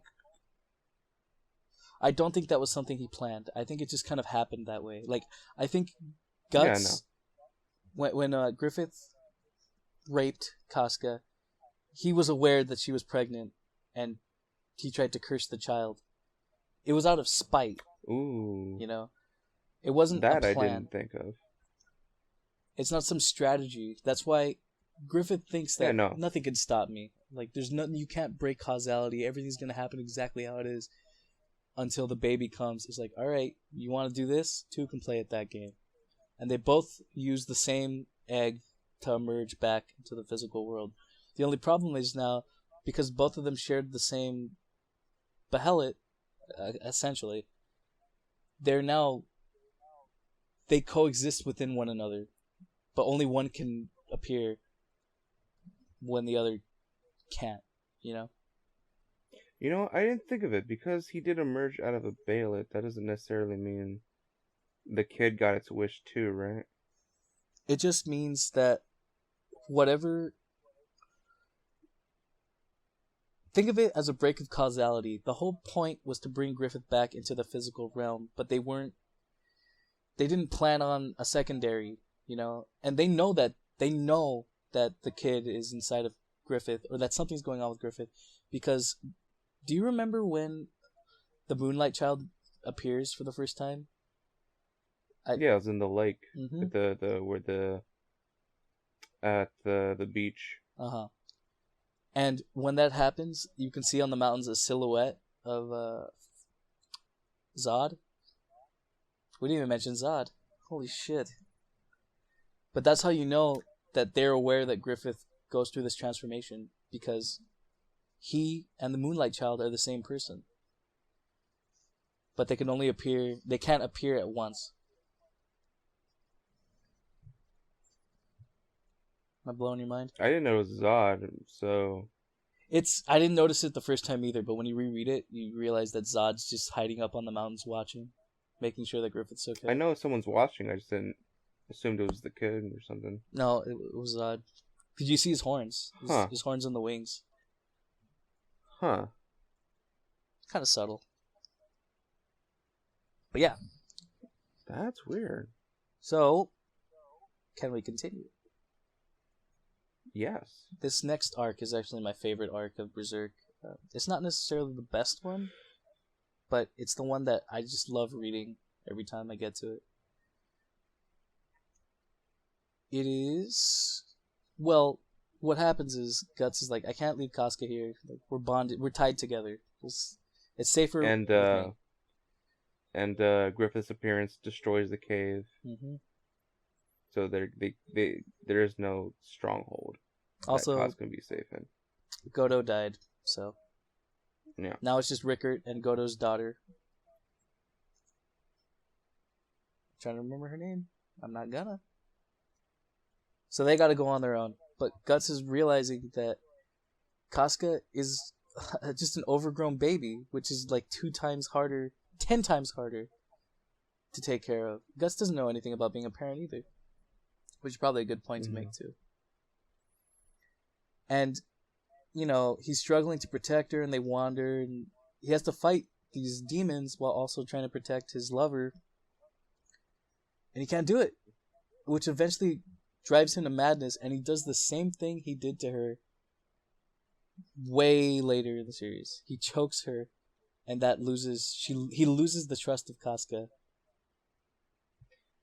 Well, that's also when he gets overtaken by his the MO, rage right? dog. Not MO. There's a term for it. She says it all the time. It's Her OD. It's like the manifestation the of odd. his OD. Is it? I'm pretty sure it's OD. Could they spell it with the? Yeah, that's capitals, but I'm not gonna It's go okay. about them overdosing. You know what, David? That's just you embracing the beauty of Berserk. You don't conform to causality. You do. You do you. Yeah, I am. Fate said this is what they're called. You said nah. You're a true Berserk head. I don't care how much Kevin tries to correct me and give me shit. I will go against it. All right. Okay. So yeah, Guts. I am. Oh no, wait. I am the shittler. I thought you were the modern man. Oh hell no. Domo I am- arigato, Mr. Roboto. Domo. Dun, dun, dun, dun, dun, dun. Okay. Okay. No more segues. No more breaks. New arc. The troll arc. So Guts is quickly realizing he can't take care of Casca until eventually And she doesn't trust him anymore. he realizes that Farnese and Serpico are trailing them, and I think Isidro also like stole some of their shit. So they're all in one place together. And Guts just decides, all right, go ahead, follow me, do whatever you want. I don't care. And it's really integral. Farnese finally finds, in this arc, finds her purpose in the group. It's a small... she slowly attains a greater purpose, but for now, she is the caretaker of Casca, because Guts can't do it, somebody's gotta. Does kind of a crappy job of it. But now we have an established party. Guts, Puck, Farnese, Serpico, and Isidro.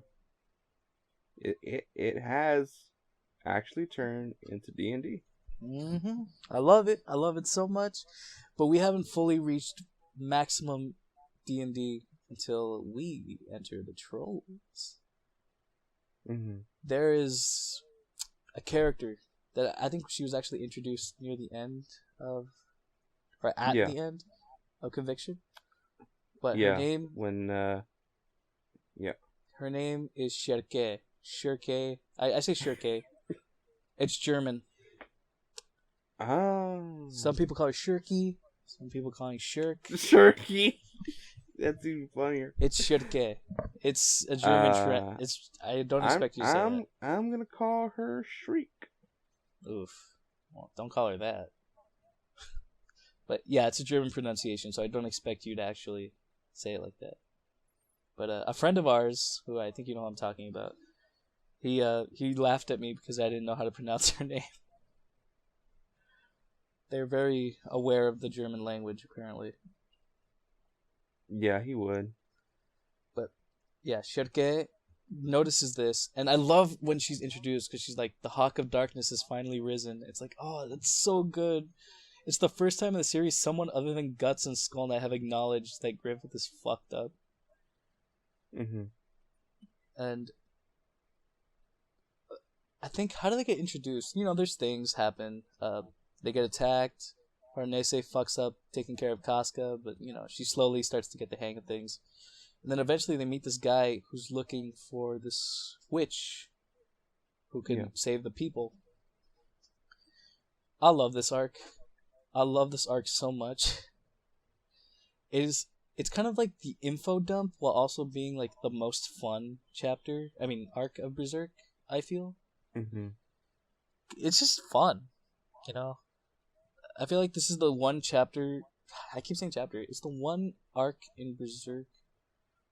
Well, actually, I think it actually is called the chapter. Yes. Troll arc, whatever. We kind of just see the characters interact with this village and fight these monsters and stuff. It feels like this is the most D&D action battle RPG stuff we get in Berserk. which I think is always fun. Mm-hmm. And I don't think it's too much of a segue either, because all this stuff makes sense to be in Berserk, you know? Like, these demon creatures exist, these witches and all that stuff. I see no reason why they can't be, you know... It's a bigger Yeah, explanation of what's going on. the I think Miura does just straight up goes from straight medieval. He turns the world into medieval times, fair and dinner or whatever, and then because of reasons, it turns more into fantasy. Yeah. And it makes sense. It's in the world, and then it gets more and more and into that, and later on, and there's a reason for it. It's cool.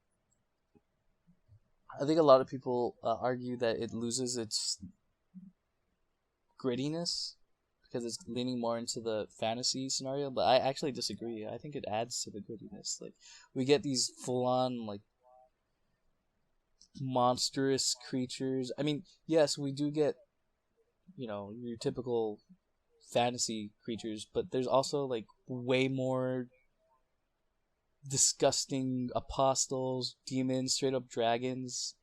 It gets crazy. Mm-hmm. But yeah, I would argue a lot of people don't like this arc, but I like it the most because it is the one that feels like Miura had the most fun. You can tell. No, I would just say it definitely takes an up. Like, it goes up for how much Bullshit they go for. No, I would say there's a lot. It's a lot more upgrades. Like, things Yeah. are going up. It's definitely the info dump arc too.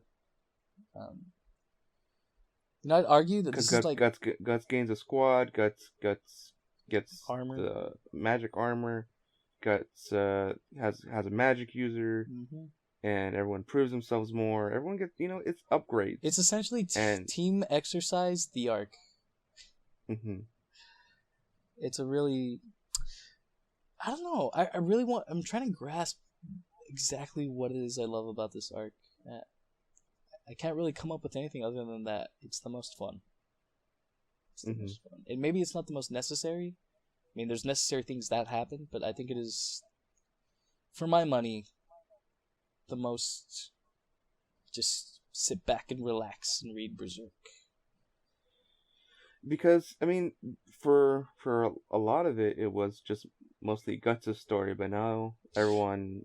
Exactly. Guts is all these people are part of Guts' story. This is the point where it stops being about Guts, and it's about the people around him who are affected by Guts. Which is what I would argue, this is the point where Guts becomes Griffith. Because Griffith is this entity. That's a good point. And I've made this point before when people argue about post-conviction arc Berserk, or Golden Age for that matter.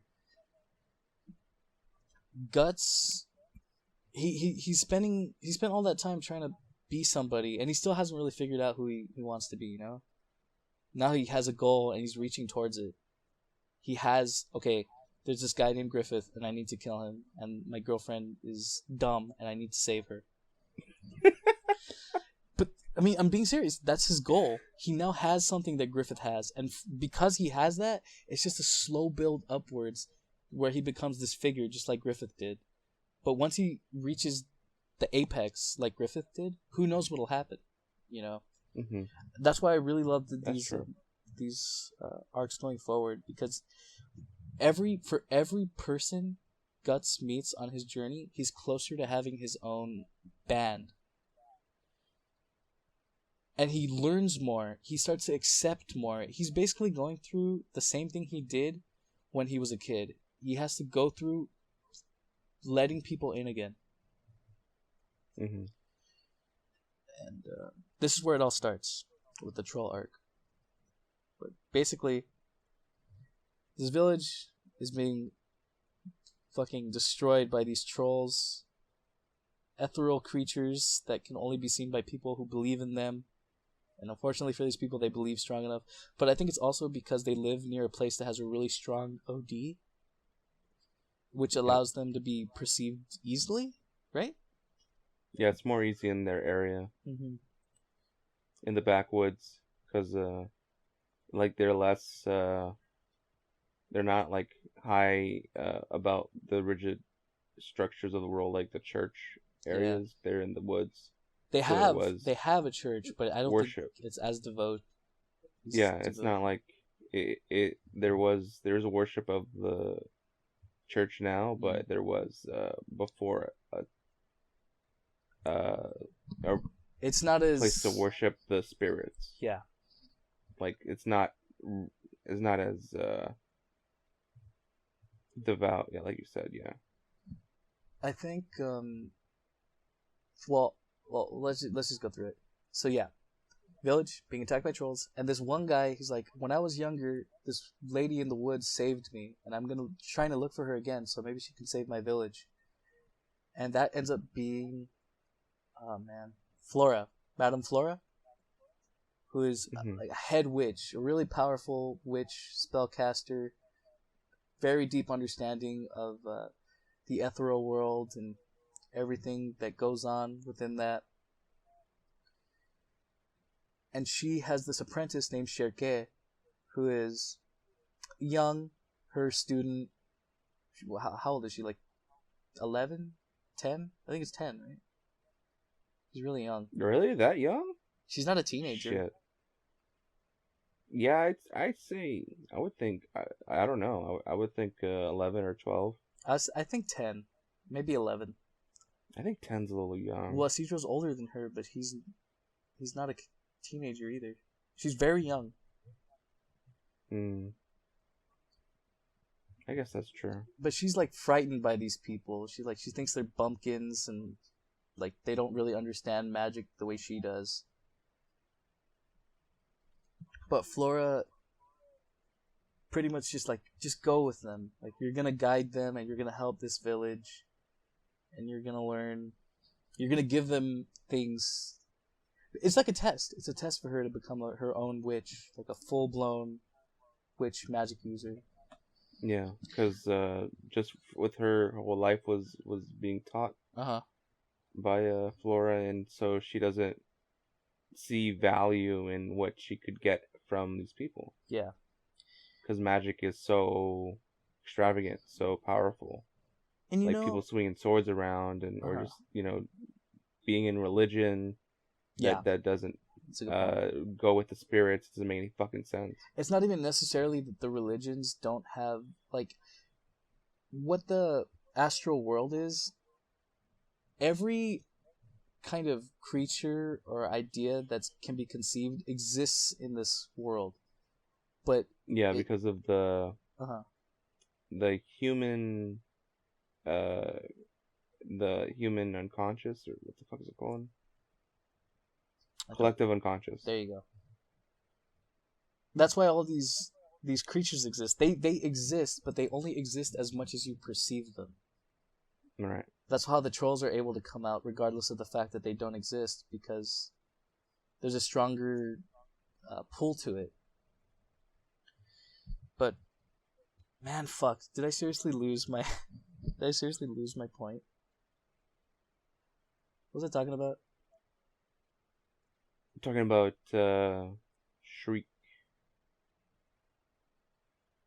and how she thinks she's doesn't see much point in knowing about other people. Oh, I forgot. I think I was just trying to explain the astral world. Mm-hmm. That's all right.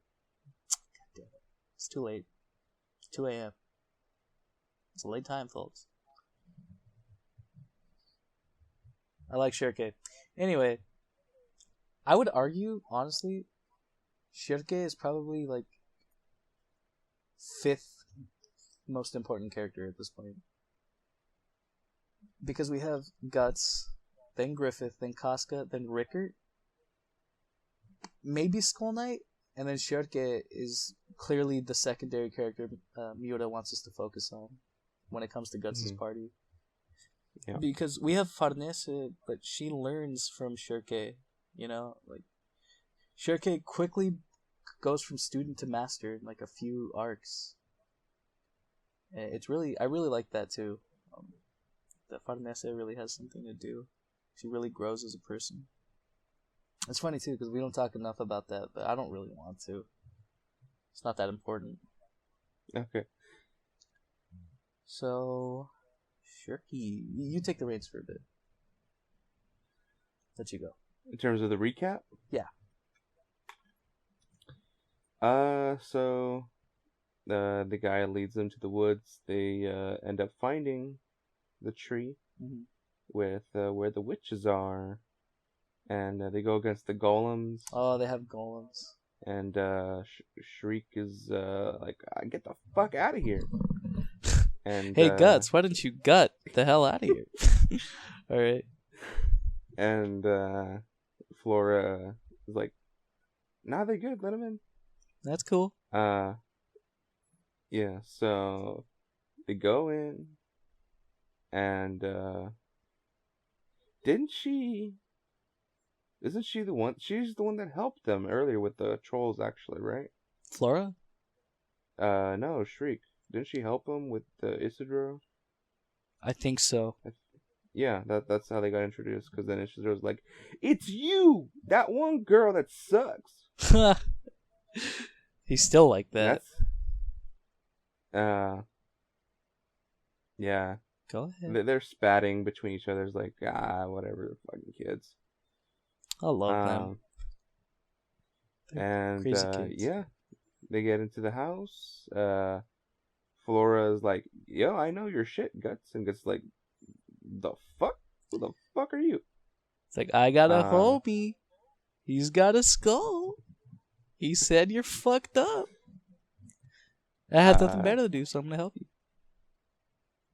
Yeah, since the tree's all good with the magic, they can actually fucking rest for once. Because they've been fighting every night.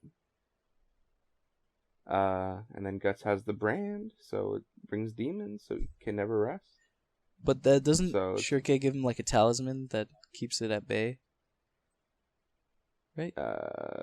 Yeah. It's like it's still there, but it's not as strong as it usually would be. Yeah, it's good for a couple of days, and that's more for once they leave the house. But yeah, they're good. Once they're there, they can chill. Essentially, this place exists in the astral plane, so because of that, these creatures have no way of intersecting, or that is until a bit later. But just to put it short, Shirke helps them out. She gives them weapons that are magic shit. They have elementals, which is cool because Serpico is actually given like some of the coolest shit. It makes him kind of like not an archer, like a rogue. You know, he gets a robe that causes him to float around and like jump really high. It's cool. And the sword, it's like a feather, but it can cut with air. Like if he swung it, the arc would be made, but it's not like he can kill anything with a feather, right? Once the thrust is made, the direction and the cut that he makes will form a slice with wind. It's really cool. He like quickly learns how to use it. Yeah, and how much you believe in the spirits is how powerful it'll be. Yeah, he gets, and then how the magic is in the world at that time affects it as well. How powerful it is. Isidro gets the fire dagger.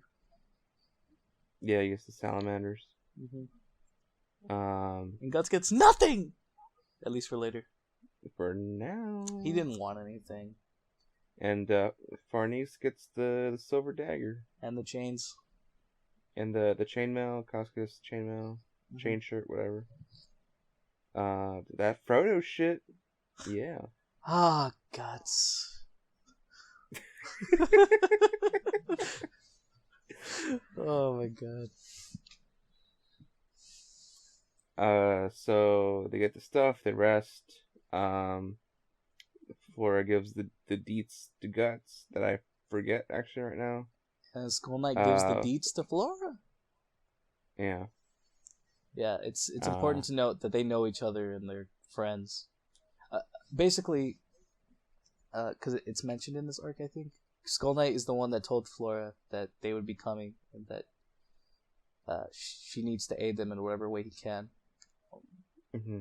It's always a toss-up as to what Skull Knight's true intentions are, but I think it's clear to see that Skull Knight is helping Guts because he sees his own predicament in Guts and pities him in a way, you know?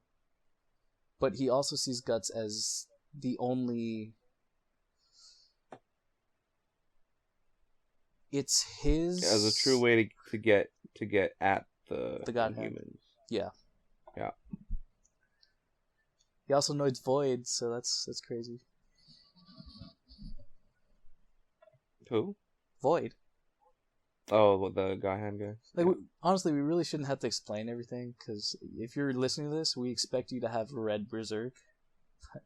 Mm-hmm. Yeah. Oh yeah, if you haven't read it, you'd be like, "What the fuck?" That'd piss me off. You kidding me? Just get off your lazy ass and read it.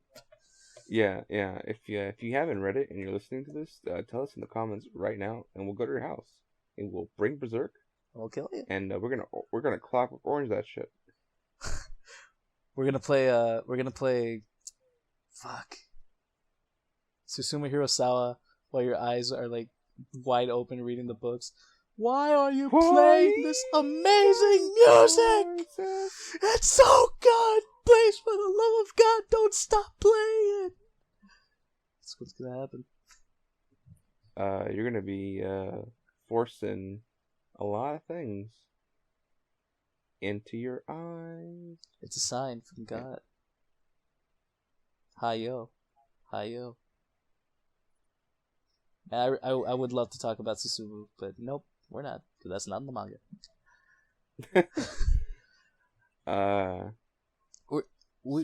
So go on. So party actually moves out. They go to the town. Uh-huh.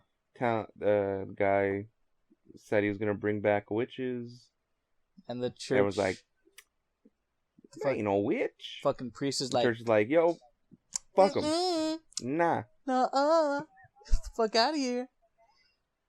Well, we ain't with the witch shit. You gotta leave, or we'll kill you. And Shirke's had enough. Like, fuck these guys. I'm not gonna help them if they don't want me. And then all hell breaks loose, and she doesn't have a choice. Yeah.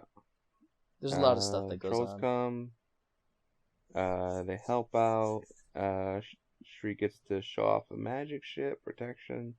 I really love how, in order to channel the other ethereal gods, she calls out to like all four of the great gods of Earth. Basically, like the antithesis to the God Hand. There's 4 members, but then there's these 4 members of the I guess the otherworldly elementals. And she calls out to them in order to have whatever specific god they need, right? And it's funny they mention this because even Shirke goes to because eventually the priest starts to change sides. She mentions to the priest that, you know, your church actually believes in these gods, but you don't pray to them nearly as much as you think they do, you know? Like, these gods are in your text, it's just not as important as your one true god that you seem to be gravitating towards. Which I really like. I love that. In order to understand your own religion, you have to understand the religions of others, which I think is something to really take into account. Just reminds me of how Christianity takes from paganism. No one mentions that. At least not in the church. Yep. And so yeah, they have battles in the town. Townspeople are hyped. Some people almost die, but they get healed because the magic's awesome. Farnese has to take care of Casca. That's his thing. That's she her has role. Dagger, but yeah. Go on. They get taken to the Quaifa. Actually, no. I'll take the reins from here. Okay. So during the troll attack, OD flows even stronger. They are attacked by creatures that they haven't even noticed before. A fucking troll shows up. And, Guts, of course, is the only one who gets to fight that, right? You mean an ogre? Same shit. No. Fuck you. I'll give you the stat blocks now. You leave me alone. I'm talking about Berserk here. Okay. But then, this is, honestly, like, Miura's genius character design at its finest. They bring out a Kelpie for Serpico to fight. Mm-hmm. Yep. Kelpies are water horses who lure people in with their singing and then, kill them, drown them.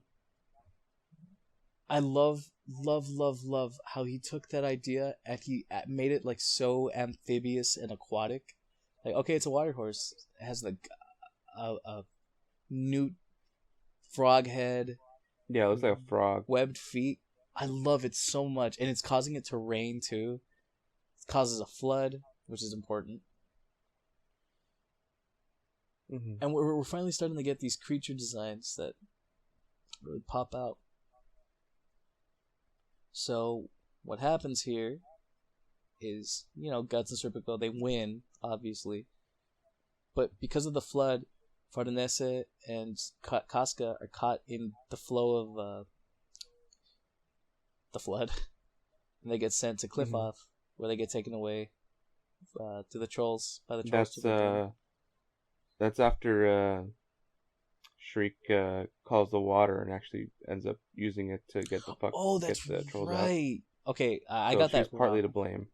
She's partly to blame why they got taken out. See, I forgot. I thought that the Kelpie is what called the rain, but no, what it was is she called the water spirit to take out the fires, but it caused the flood to rage through because the god had some vendetta towards the village, right? Right. It hasn't been talked to in a while. And the rain caused the Kelpie to show up. He's like, "Oh shit, there's water here, dog." I'm just here. Came at a good time. Yo, who's this fucker with the wind? What the get the oh shit? Just like, sup, pussy. You ever fight a Kelpie before? Good arc. Anyway, so yeah, they get carried away. And now Serpico and Guts are like, shit, they took our women. So, whole journey, they got to go to Cliffoth. Doesn't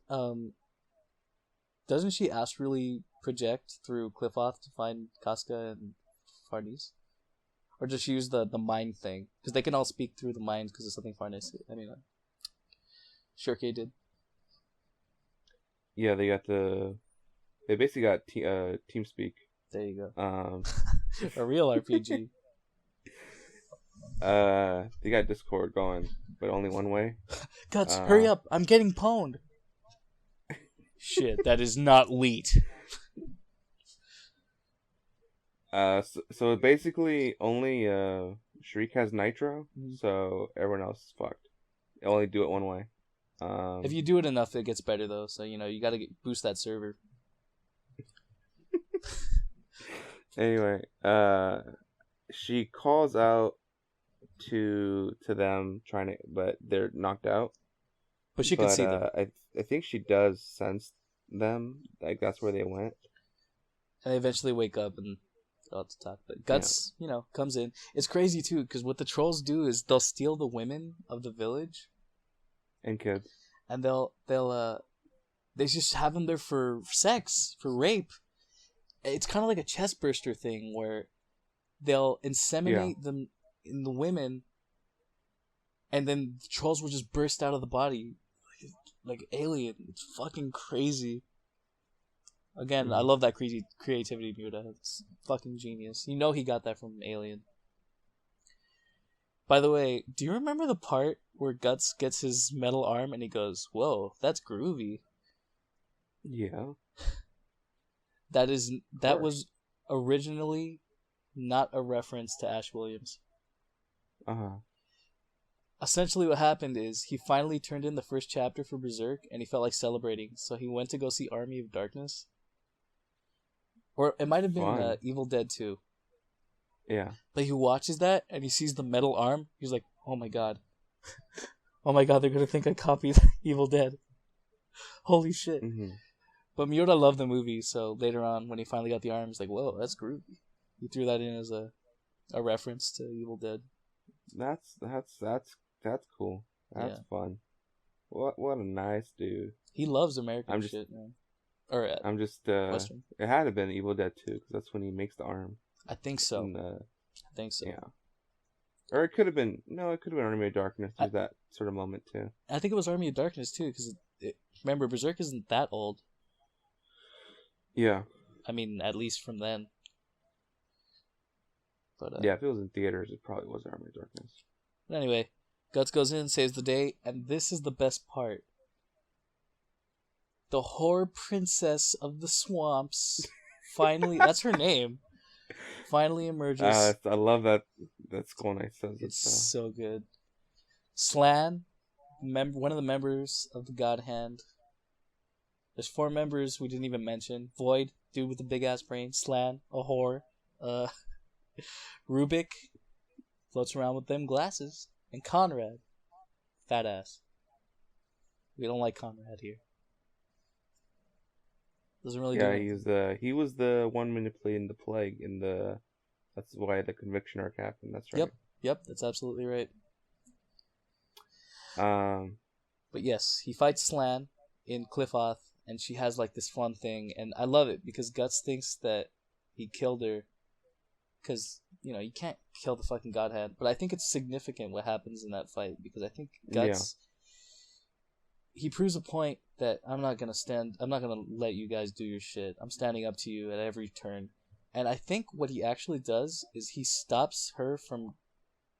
He kills her physical form. Right. So she can't come into... Well, that's what I real speculate. world. I could be wrong about that. But in a sense, yes, he did kill her, but she's still kicking it with the God Hand. But she can't manipulate the world like Griffith did.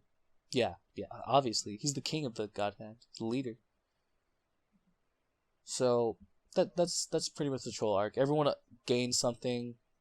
They gain something both physically and mentally. They grow as people. Even Isidro gets his own little arc where the old man tells him that he tried to run away, but he realized it was okay to settle down. Like Isidro, he's like, that's not me, man. I go by my own rules. But Yeah, fuck you, old motherfucker. It's straight up what he said.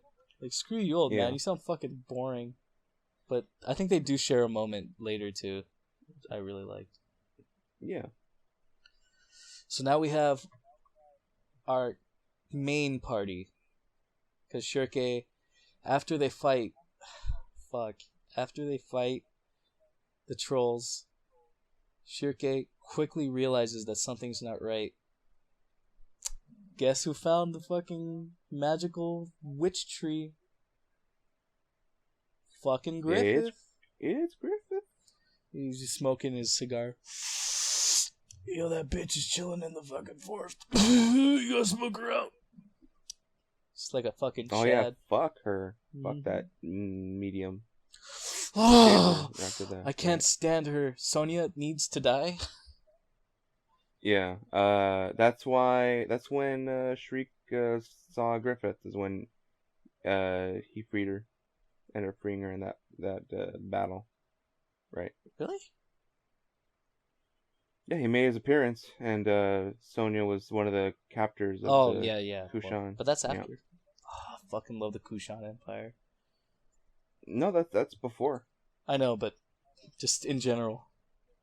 Yeah. Is that happening parallel to the troll arc? Yeah. I mean, well, Griffith is doing the sent his squad, but yeah, he's made contact with the Kushan. Another thing I'd like to point out about the troll arc is it also not only is it where Guts starts to grow as a person as well as with his group, and he grows as a figure as well. Mm-hmm.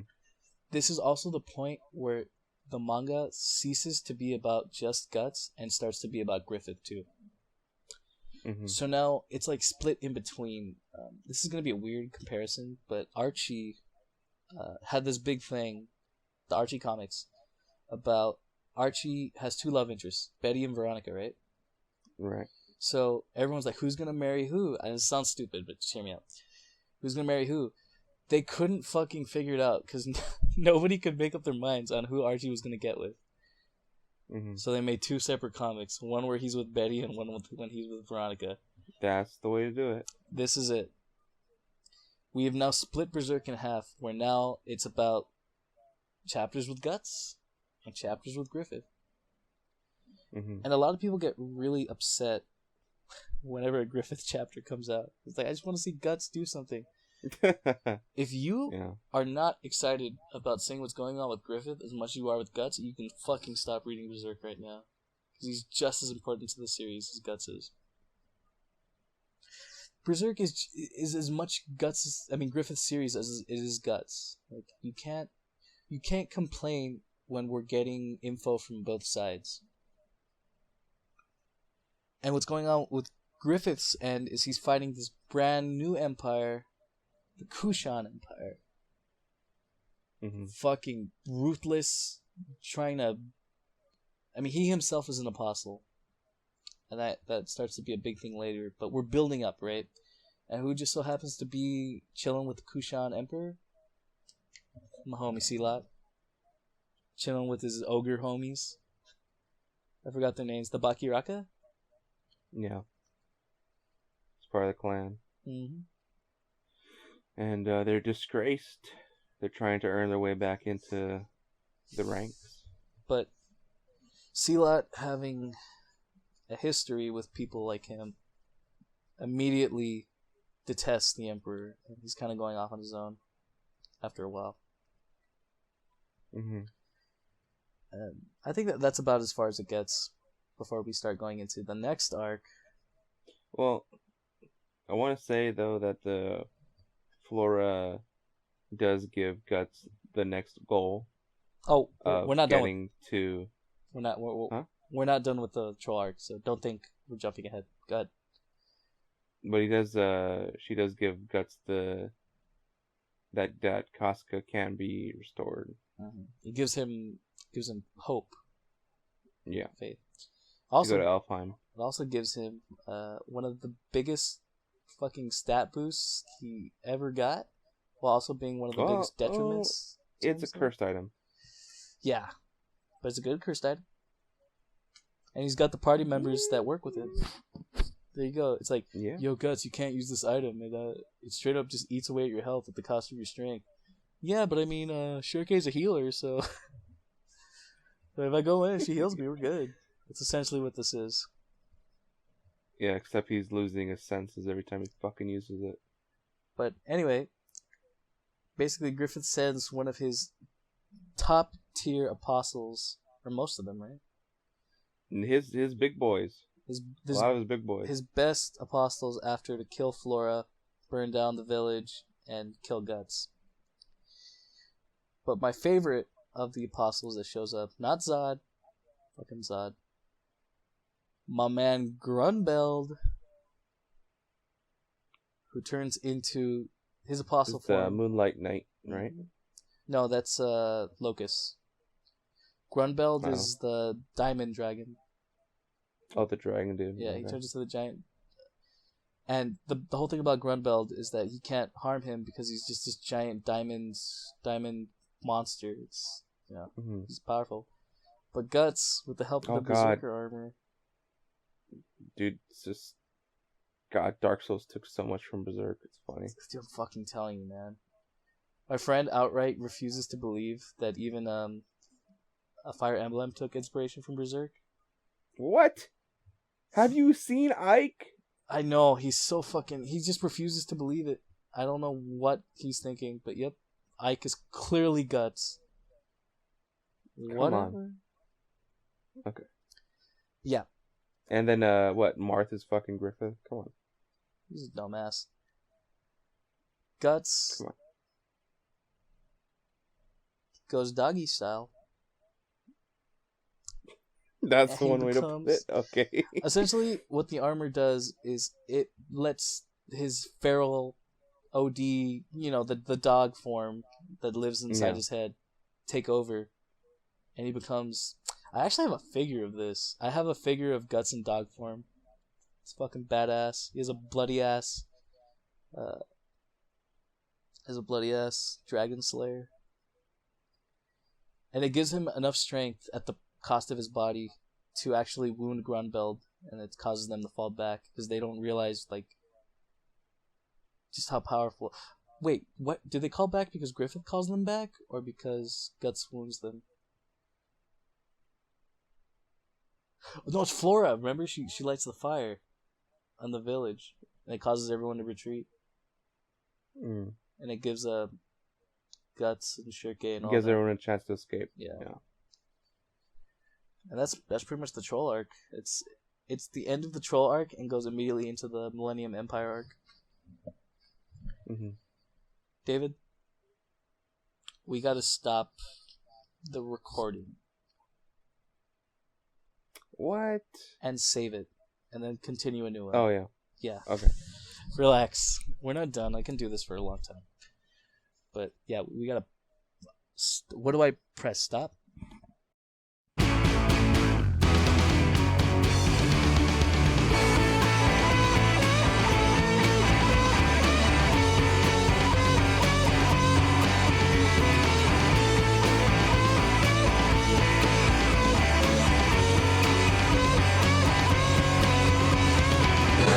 Feel no shame about shame when they change their phrase. Even mother will show you another way. So put your glasses on, nothing will be wrong. There's no blame, there's no fame, it's up to you. The first word should be done. Whatever holds you back, I can't get it off. Tell me what you want. I don't know why you're afraid. Tell me what you say. I don't know why, too late, it's too late. Have no fear for real, it's just learning wheel. Once you start up, there's no other way. Don't put your eyes on boots, step forward your roots. There's no aim, there's no trade, belongs to you. Before you miss something given, you should know what is the truth. I can't make it out. Tell me what you want. I don't know why you're afraid. Tell me what you say. I don't know why, too late, it's too late. Tell me why. Okay, so the Millennium Empire arc. Okay, now this one, I think is really interesting because it's kind of like Guts and his crew isn't the main focus. In fact, I feel like this is the arc where Griffith is clearly our main focus, but then Mm-hmm. the perspective shifts from okay, so this is about Griffith, but now we're gonna see it through Guts and his group's eyes, right? So I mean, they do they do get their own parts that are clearly important, but it's basically this is Griffith land, and right now, you're just taking part in it. Mm-hmm. Sounded like you had Mostly something else to add. Sounds like it's mostly about Griffith and his fight against Ganushka. Mhm. With Guts and their crew just moving, trying to go towards Elfheim, trying to figure it out. Mm-hmm. In oh man, did they reach the lake before they get to before they get to Midland, or am I wrong about that? I think isn't the lake next? It's the lake, and then they're on their way to get the boat, right? Yeah. Because Skull Knight tells them, "Oh, like there's someone who can help you," but then they realize, okay, we got to get on the sea, but first we got to get a boat. Lake is very, very important. It's actually another one of my favorite pages in Berserk too. Is all these people have lived in like the center of the country. Is the country just called Midland, or is that just like... No, that's the kingdom. Okay. So they've never seen the beach before, Oh, and I love shit. the page. Uh-oh. Hello? I think the internet chugged. Okay. Okay, well, whatever. You're still here. That's all that matters. Oh. Yeah. I really love this page because none of the characters have seen the beach before, and it's just everyone just having a good time. Yeah. The first time since everything has happened. It's a really good page. Honestly, Miura's excellent at spreads. Spreads are like his bread and butter. It spreads like butter. It's where he excels when it comes to his art, because he's allowed to be more detailed.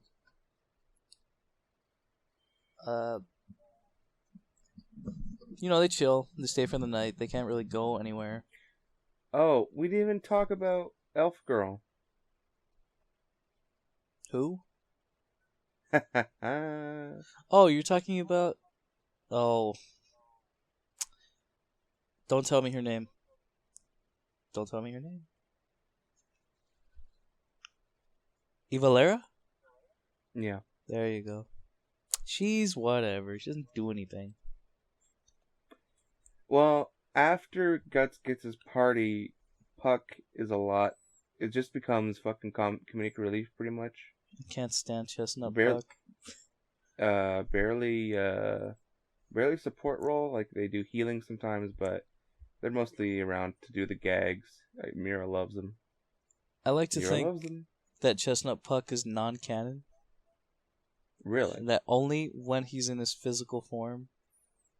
But see, that's not true though, because they interact with him while he's in his chestnut form. But Yep. it's so stupid. Like, come on, Miura. It's not even that it's bad. It's just that I don't want this in my Berserk. Really? I feel like think that. I think it does add to levity. Well, I mean, it's okay when he's just Puck, right? But then he's Yoda Puck, and I'm like, oh my god. I mean, it made me laugh. Don't get me wrong, but I'm like, he's Yoda. They can see him, and he looks like Yoda, a character that they do not know exists outside of their world. Yeah, it's fine. Oh, whatever. You gotta learn that chestnut style. Elf Dimension style, bro. Elf Dimension style. No, bro, who's the biggest Berserk fan? You just forgot it? It's 3 a.m. and I'm running on fumes, okay? Fuck you. That sounds like a terrible excuse. Fuck you. You did this on purpose. You sabotaged me. yeah. I did. That's Puck right. isn't my favorite character. Fuck off. I love Puck, Good. don't get me wrong. He should be. Yeah. His name is Puck. He likes to fuck. Hey, Guts. My name is Puck. Grabs his fucking loins, and I like to fuck. That's when Guts is like, you don't have anything. You minus genitals. And Puck is like, and then commits seppuku. That's how the manga ends. You know, you with all your punk pronunciation isms, you did that terribly. It's seppuku. Go on. Is it really? Yeah. I had a teacher in high school who said it seppuku. I always thought he was just saying it super white. So you're probably right. He was a cultured guy. Anyway. So, man, I really don't know how to get into Millennium Empire arc. Because there's so much shit that goes on in different sides. I mean, a lot of it though is just campaigning Mm. and Griffith doing shit against Ganishka. I guess let's just. Salat tries to get favors. They do. His forces do test Ganishka out. All this shit, you know. There's also the Pontiff. Griffiths tries to get the Pontiff onto his side. All right, that was with the conviction art. Mm-hmm. But he becomes Look at that. important. Mm-hmm. I mean, really, Griffith's just trying to get all these people on his side for whatever scheme he's pulling. But let's just stick to Guts for now, because I think we're going good. So, yeah, we're on the beach, We're at the lake. having a good time, Beach. and they meet this mysterious child who's Mm-hmm. attached to Casca and Guts. So clearly, the child loves Casca, right? It immediately attaches to her, and is afraid of Guts. Every time she looks at him, he just kind of like shies away like a little kid who meets somebody for the first time. And then eventually, he just kind of crawls on Guts, like, "Hey, what's up? Like, now what is this right here?" You know. It's a really cute moment where Guts and Casca get to interact with their kid for the first time in the series. Mm-hmm. But what they don't know is that cotton-picking motherfucker Griffith has his fingerprints all over it. Is that what you just called him? Yeah. Okay. He's a Like bastard. his hair. It's his hair. He picks his cotton. I get it. And Zod, whom I might add, David did not notice. Yeah, I know, right? Some Berserk fan. Mm-hmm. Scoping him out because he knows what's up. It hasn't been confirmed, but Miura likes to do this thing where it's basically implied that something is happening, but he never says it outright until way later. Yep. So it's like Skull Knight is King Geisric. He's King Geisric. He's like, I knew someone who was like you. It's like, yeah, because you're King fucking Geisric, okay? Who else would we you were be? told about you. Who else are you? Yeah. You have the skull. Duh. And then there's and people. the witch calls you king. Come on. And then there's people who are like, no, that's not Geisric. Void is Geisric. He's the. What? It's like, are you fucking Who? mental? Who says this? Are you beyond stupid? You've seen people say this? Yes, dude. They were delusional. Oh my god. They probably denied the Moonlight Boy was Casca's kid and Griffith at the same time too. Like, it couldn't be more obvious. But whatever. Well, the only indication of that really is Zod, though, right? At that point, yes, but clearly it's the same demon child reborn from the egg of the new world. So, Yeah. but now he's an angel boy. He's all grown up. Not really. You get to skip the baby age. Hell yeah, we gotta get to the baby arc. Nah, fuck that. It's all about the... I got nothing. Never mind. Fuck it. Go on. Once they've had their little moment, they chill with the baby. By the way, the Moonlight Child only shows up during the moonlight. Guess that's why they call him the fuck boy. So they finally meet up with Skull Knight, who's like, "Sup, homie? I was waiting for you." Guts goes up like, "Can't you like just tell me what to do?" I was like, "All right, man. I'm gonna throw you solid. Listen, your bitch over there, she doesn't work the way she is. I know somebody who can fix her, but you gotta get a boat." And then Shirkei's like, "Oh, you mean King Hanafubuku?" He's like, "No, that was a bad translation. She's the fucking... God, I think it's this... The, Cherry Blossom King?"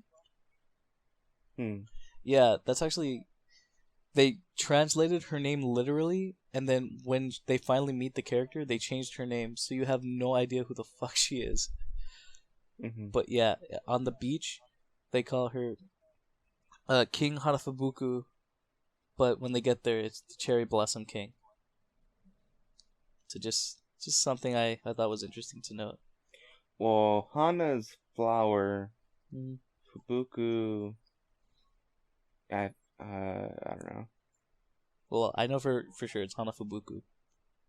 That shit fucked me up. Mhm. And they don't bother to change it in future releases, so take with that what you will. Okay, so now they're like, okay, so we got to go to Midland. Vanessa knows some people, and she really wants to prove herself. She's doing a good job. She was so moved by Shirkei's use of magic that she now wants to be Shirkei's student, which I love too. Like, she's clearly trying to improve as a person, which is always admirable. And I love that even though Shirkei is reluctant, I feel like she knows that it's her duty to spread the knowledge of magic, right? Mhm. Even if it's to somebody who's already been subjected to that kind of brainwashing from her religion. Mhm. Because she's so fractured, especially from a young age, it's easier for her to conceive this stuff. But yeah. So, Farnes is like, I'm gonna prove myself. I'm gonna get you guys a boat. So we're on our way to Midland. But they're not the only ones on their way to Midland. See, Griffith pisses everyone off. That includes Muslims. Only, only in Berserk they're called the Kushan Empire. See, Griffith did his state of address, and he said, I'm not gonna go that route. I'm not gonna do it. He says Muhammad. And Ganishka, why don't you get Ganet the fuck out of here? And then he says Muhammad. And Ganishka's like, you know what? You can insult me, but you can't say Muhammad on TV. And that was the last straw for Ganishka. So he set out a whole army. I'm gonna kill that. I'm gonna kill him.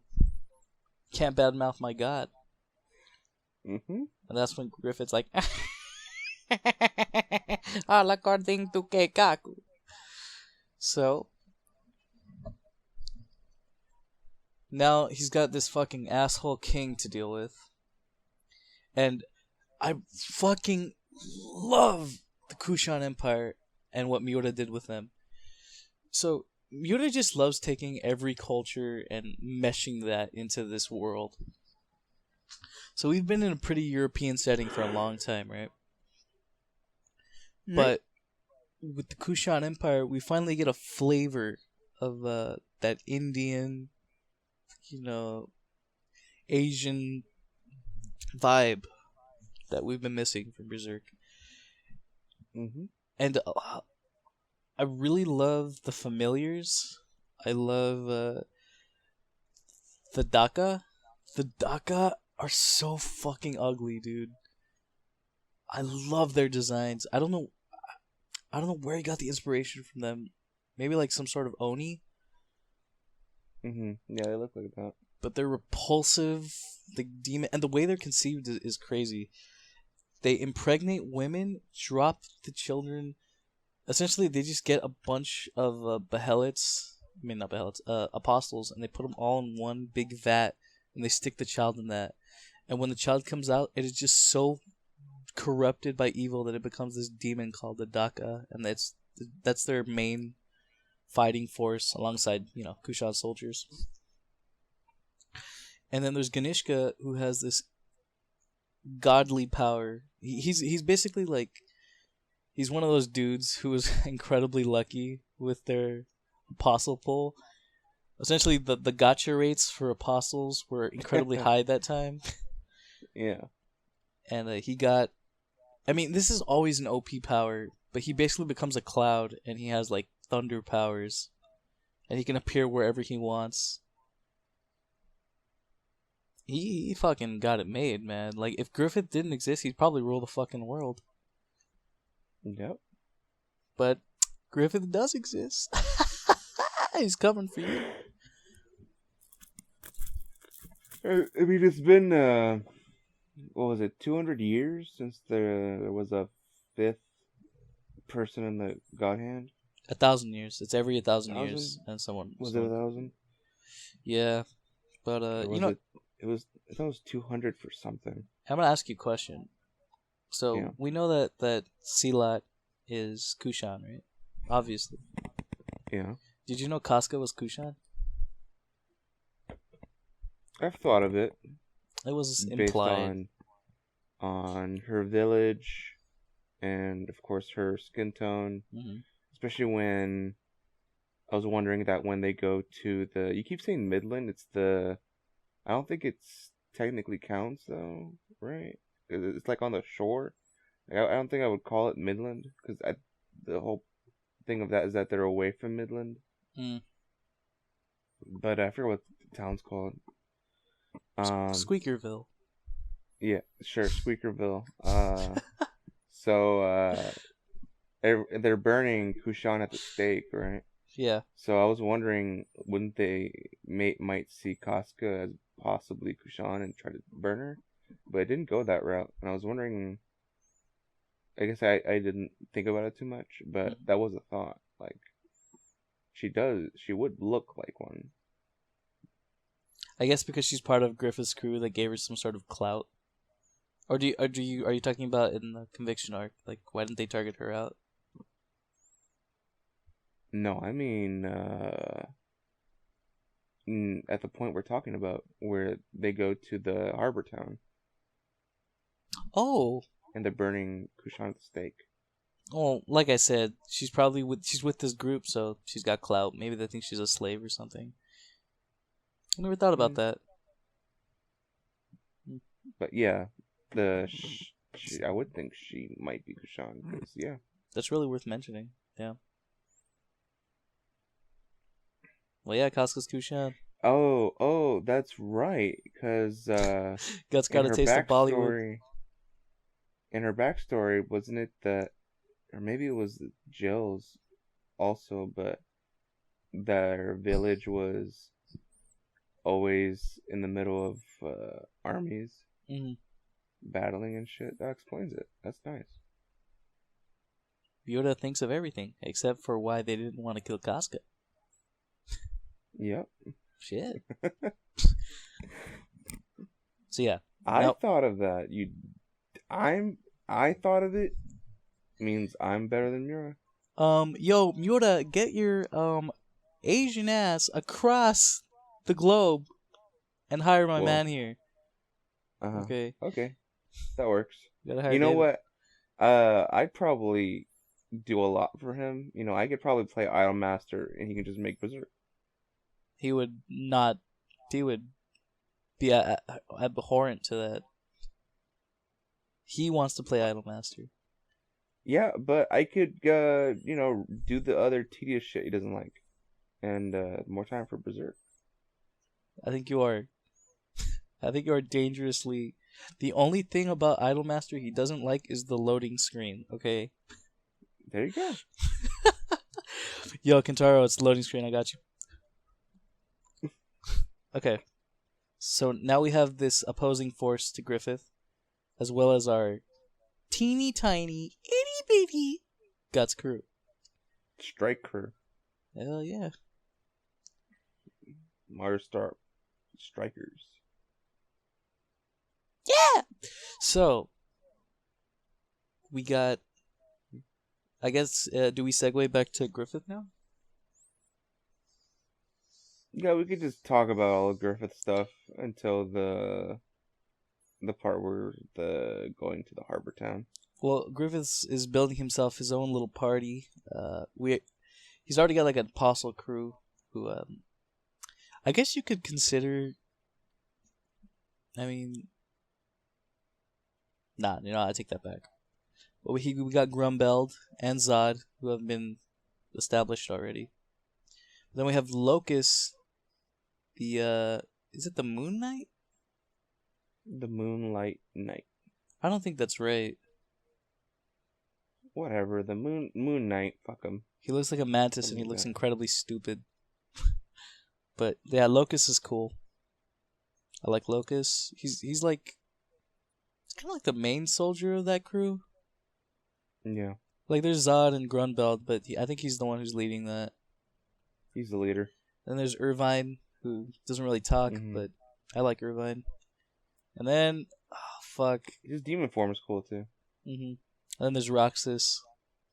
Roxas. How is it? Roxas. I really like Roxas. He's fucking awesome. I fucking love how you said Roxas. Cause that's how I've been pronouncing it. It's not in coincidence to Kingdom Hearts or anything. I thought it was Roxas. I'm just too into that. I would never say that.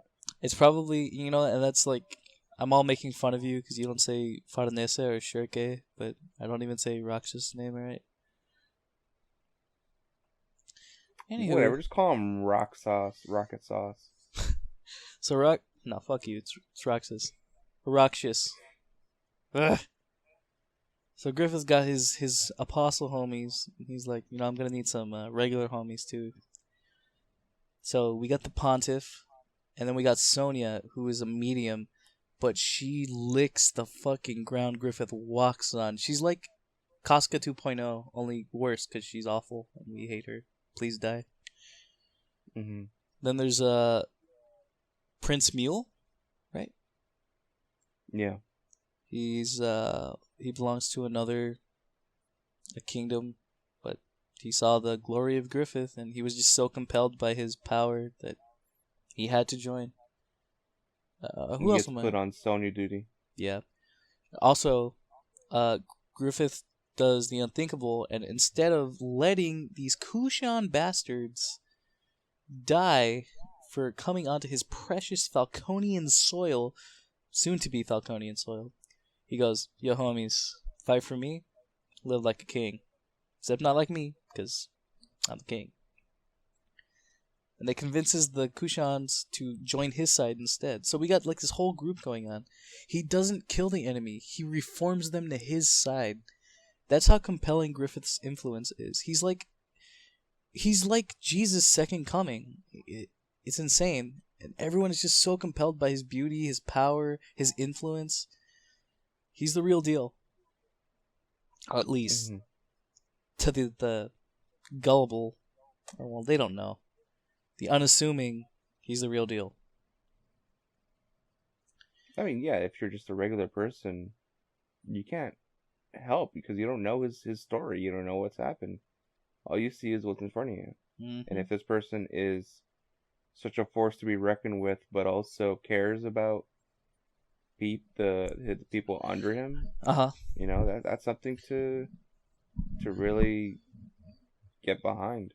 And something to also put into account is at this point there are currently only 3 characters that are aware that Griffith is not a good person: Guts, Shirke, and Rickert.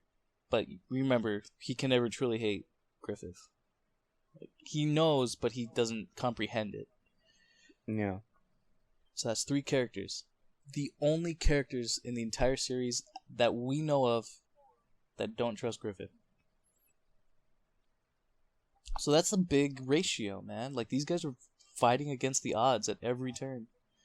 Thankfully, though, for them, they don't got to deal with any of that. As far as acquisitions for Griffith, though, I think that's everyone. I think there's Laban, too. Laban and... what's his name? Owen? From the Golden Age, which is cool. Yeah, Lord Oil. I love that they bring those guys back. So Griffith's just and getting they everybody. They weren't in the original, I think. They were in the Golden Age. Or they weren't in the adaptations. Of course they were. They gloss over everything. But yeah, I forgot what the other guy's name. Owen and Laban? How he sticks up for Laban. Sticks up for Griffith, and it comes back to help him. Well, it is to be seen. But yes. Griffith's got his crew, man. He's ready for anything. He doesn't. I mean, he wouldn't even need to be ready. He could fucking make anything happen the way he wants it to. He knows what's happening. However, It's more about. I mean, he could go ahead and fuck Ganishka up like anything, like nothing. But I mean, he does. it's about getting everyone under him. Mm-hmm. And I feel like people should know where this is heading. You know, Griffith is trying to get the love and admiration of all these people to join his side, right? And once he gets a massive enough amount of people under his influence, his love,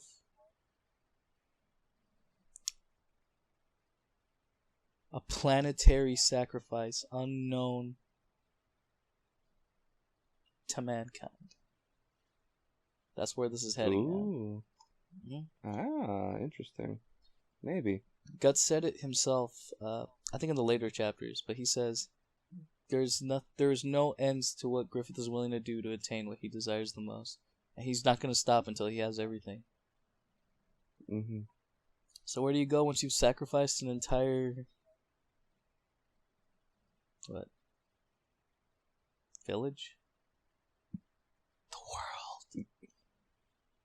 Yeah, it was his crew, then it was the refugees. There you go.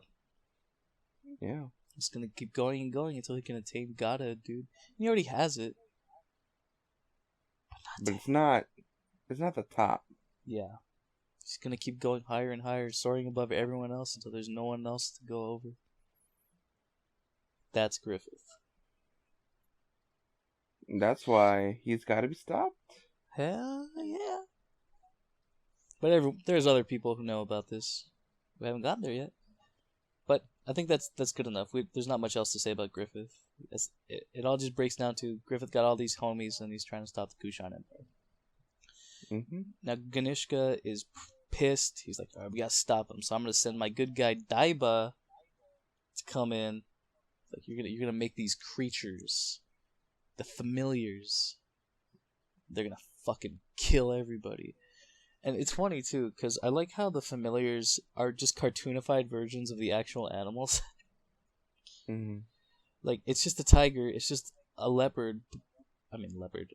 It's just an alligator, but once you've been influenced by the familiar's spell, they become, like, walking alligators, big-ass teeth tigers. Really genius designs. He really took the Indian art influence into account. Oh yeah, I see it. Oh yeah. But anyway, Farnese is realizing that she can get the boat. She can get what they need. All she needs is her father's approval. And things happen. She meets her mother for the first time, or at least for us, it's the first time. Meets her brother, Magnifico, and also based boy extraordinaire, Roderick, who is quite literally the most based character to be introduced in the later arcs.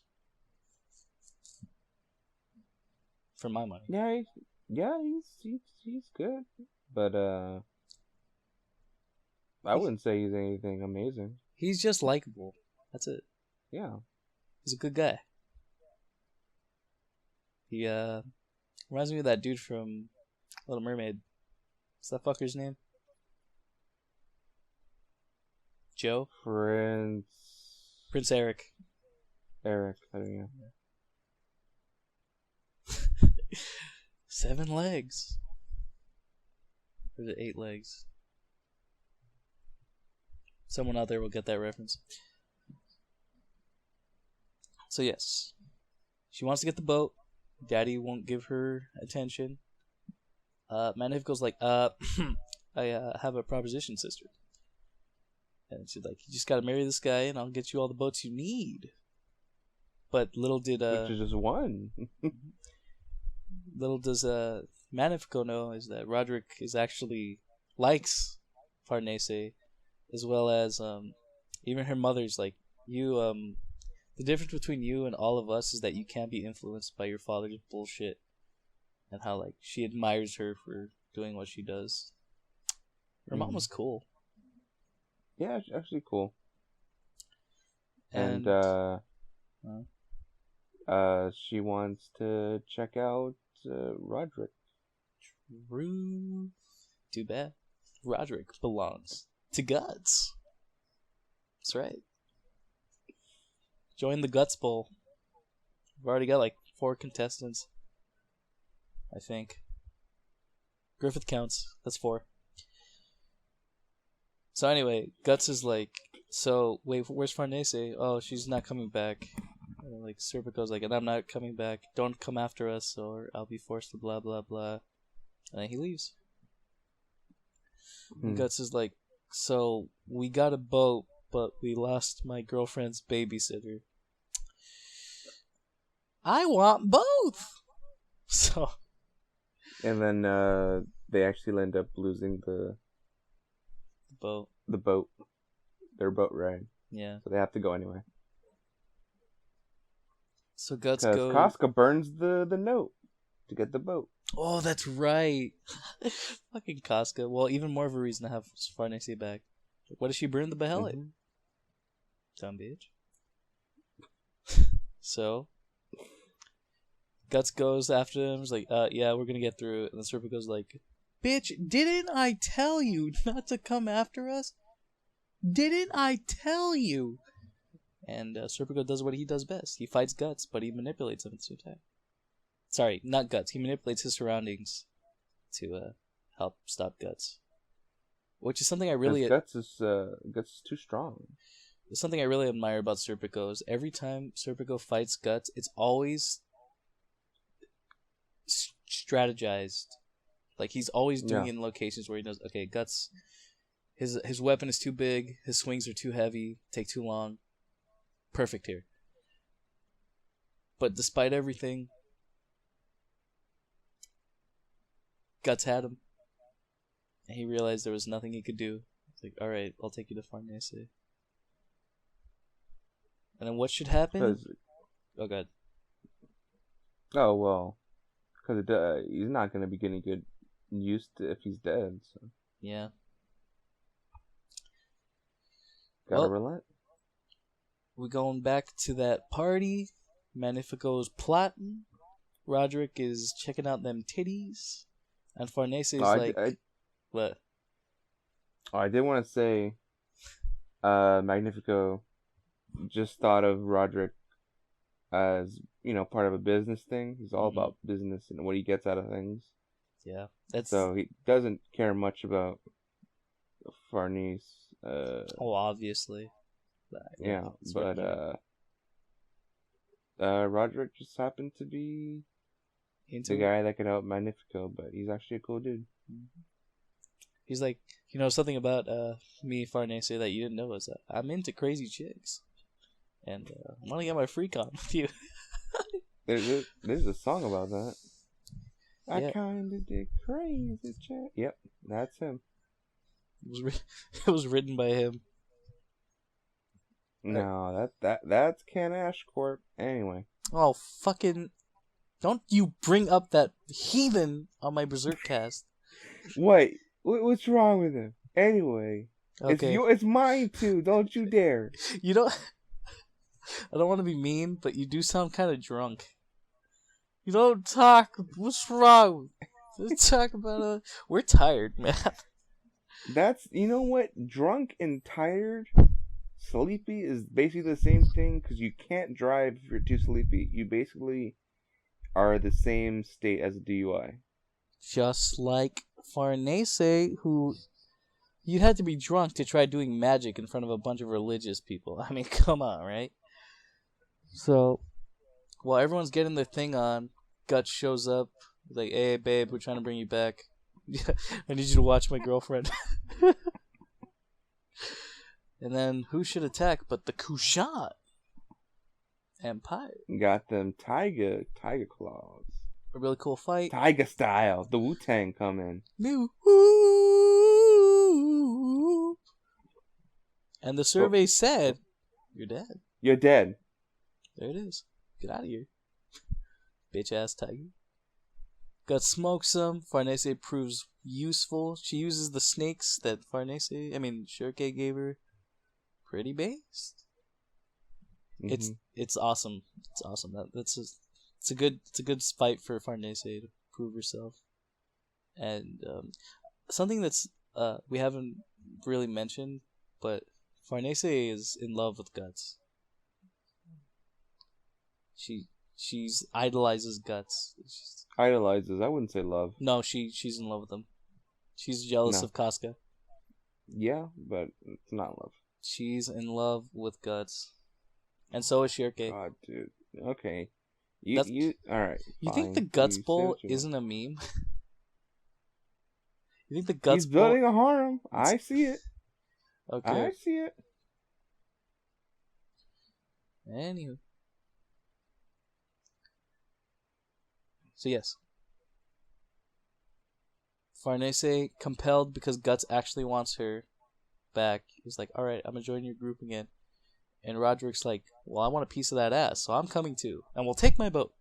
So they're on their way, they escape. I think she says something to her dad and then they leave. And now we're off to Skellig. And then Daiba's like, you killed my tigers. How admirable. But can you kill my snake thing? And then he kills the snake. Yeah. And Serpico helps. Yeah. Yeah. I think Isidro does something too. I'm pretty sure. Did we gloss over the fact that Shirke and Isidro and all of them they split up on their own for a bit? Because Shirke actually meets. Yeah, we Sonya. skipped all of that pre the castle, and Shriek meets up with Sonya. Shriek. You're That was a reminding good me part. every time you say Shriek, you're reminding me of Game of Thrones. Because one of the bastards, he takes Theon Greyjoy and he emasculates him. He's like, "What's your name?" "My name's Reek." So every time you call her Shriek, I'm just compelled to imagine Theon Greyjoy chilling with fucking Guts and his crew. My name is Shriek. Okay. Go ahead, sir. Take the reins. Yeah. So Shriek goes off for a bit. She don't like the crowd. Shriek.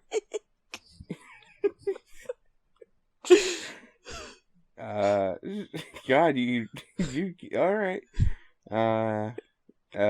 She don't like the burning people. She goes off to the harbor. She gets messed with by pirates after meeting Sonya. Oh, the pirates. Yeah, pirates get Sonya meets up with her and they like each other even though Sonya's the reason they're having problems. And Sonya needs to die quite soon. But that'll probably be a foil later. She's also cock-blocking the princess. Not effectively at all, though. Yeah, but she's annoying. She's trying. Mm-hmm. She wants that Falcon punch up her uterus. Punch me, Griffin! Punch me! Oh god, that's a fetish. Anyway. Oh my god. Pedophilia? I don't know what it's called. I made it up. And so yeah, pirates come. Isidro is trying to find Shriek, and he's fighting the pirates with Mule. Oh, and they find a guy. I forgot his name. Azan. Oh yeah, he's just chilling with it. He's just sleeping on the boat. He can't take the helmet off. Azan's cool. I completely forgot about him. He was with Farnese and Serpico when they were first introduced. All the time. But, it's kind of weird that Miura decided to bring him back, but I think this was the point where Miura really started to understand what he was trying to do with Guts and his group. I still commit to the idea that Miura is trying to give Guts his own band to rival Griffiths. Yeah, that makes sense. But we'll see. So yeah, they fight the pirates, and that's important. These pirates, they come back. But Isidro wastes them with Mule. And Isidro hates Mule. And also Sonia actually tries to turn Shirke to Griffith's side, but then she's like, All right. I'm sorry, I'm in the Guts Bowl. There's no going out. I got like 3 other bitches to compete with, so yeah, I'll catch you later. So. And Sonia's like, ah, hee hee. Oh, Guts is terrible. Griffith's foil. Mm-hmm. You go have fun with him. So and weird. Then, so weird. And then Isidro's like, hoo, hee, hee. I'm a monkey, I'm sorry. And Shirky's like, it's okay. You're an asshole, but I accept your apology. Yeah. Mm-hmm. And back to the present. That's pretty much it. Yeah, so Guts goes to get their boat, and then Daiba shows up on his flying carpet. And he calls in the snake. I forgot the snake's name. I really should. I hate that I know all of this, and then I lose it when I need it. You need rest, and it's okay. I can totally pull out my Berserk guidebook right now. I'm looking right at it. Oh, man. But yeah, he calls out a snake, like, I don't know, like a creature. Familiar? No, it's not a familiar. It's straight up like a snake god, I think. It's a god of water. Oh, yeah. I forgot what it's called. It's just an ethereal being. Yeah. And like it can like shoot, like it would shoot water with the same impact of a bullet. So it's a big, strong creature. But Guts and Serpico make waste of him. And then Ganishka comes out like, what the hell is this? You're killing my apostles! And he sees Guts like, damn, you looking good. And I'll tell you what, why don't you join my crew and we can stop Griffith. And then Zod comes out like, yo, fuck Ganishka. Yep. Then Guts is like, yo, fuck Zod! And he goes and latches onto him. Yo, I hate you, Zod! And then it's like, oh, I hate you, Guts. Yo, I changed my mind. Let's go fight Ganishka. And then Zod goes, yeah, you right. And one of the coolest spreads in all of Berserk. Guts riding on the top of Zod, sticking his sword right in between Ganishka's face. And it is such a powerful impact that his actual body feels it. Think of it like a stand attack, right? When you attack the stand in JoJo, the user feels it. He attacked the cloud head on through the head that it actually affected Ganishka's real body. Yeah. I'm explaining it to the audience, David. You left out the part where both Zod and Guts both got zapped the fuck by Ganishka. Yeah, that's why they're like, yo fuck Guts, yo fuck Zod, yo fuck Ganishka. Yeah, you right. So they go fuck him up. Okay. Got it. Great. Amazing. Great. And that's when Roderick's like, so I got a boat, and this this is the beginning of the end of Berserk for a lot of people. Yeah, it's the boat saga. The notorious boat arc. It's not the name of the arc. Infamous. Yeah. Is it bad? No. No. Was it worth the wait? Yes.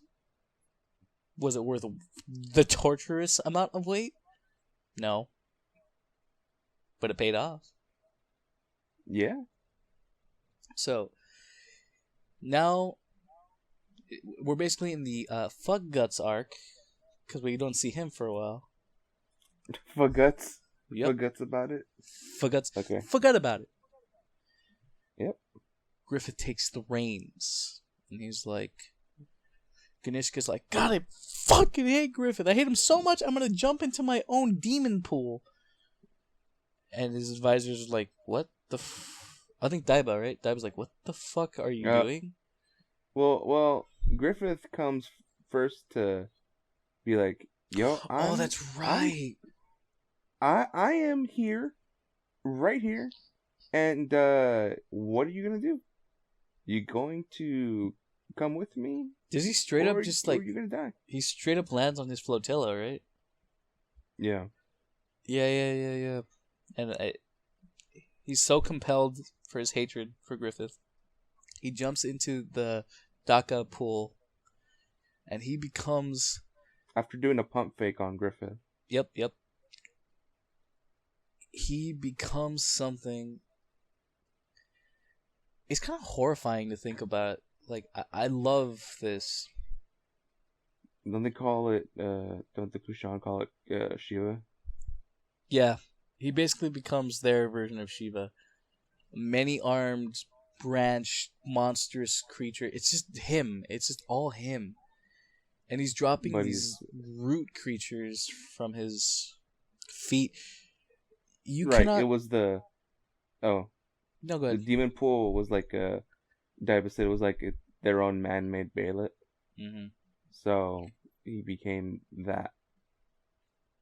And I love it too, because he has this infinite power and he can destroy anything, but he is so...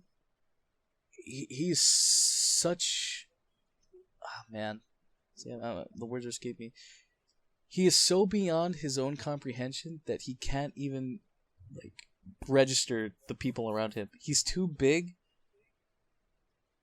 and he has no idea what's going on. He's horrified at his own self while he's destroying everything. He takes steps with his big ass feet, and he's murdering people with each step. And he just goes, "Wow, look at the pretty red flowers." Yeah, it's weird. It's crazy, man. Mm-hmm. I think Daiba tries to reason with him. He's like, "Get that fly away from me." I love shit like that because it's like monsters with childlike mindsets. Like, they don't know what's going on, but they're just like, oh, that's interesting. What's that over there? It's like that episode of Cowboy Bebop where there's like that guy with incredible strength and he has all these powers, but his mind is slowly degenerating to that of a child. Like, it leaves him spontaneous. You don't know what's going to happen with him. So Ganishka is destroying everything, this enormous monster. And then finally, like, the coolest thing ever happens. For the first time in a long time, someone has come to relinquish Ganishka from his pain and soothes him.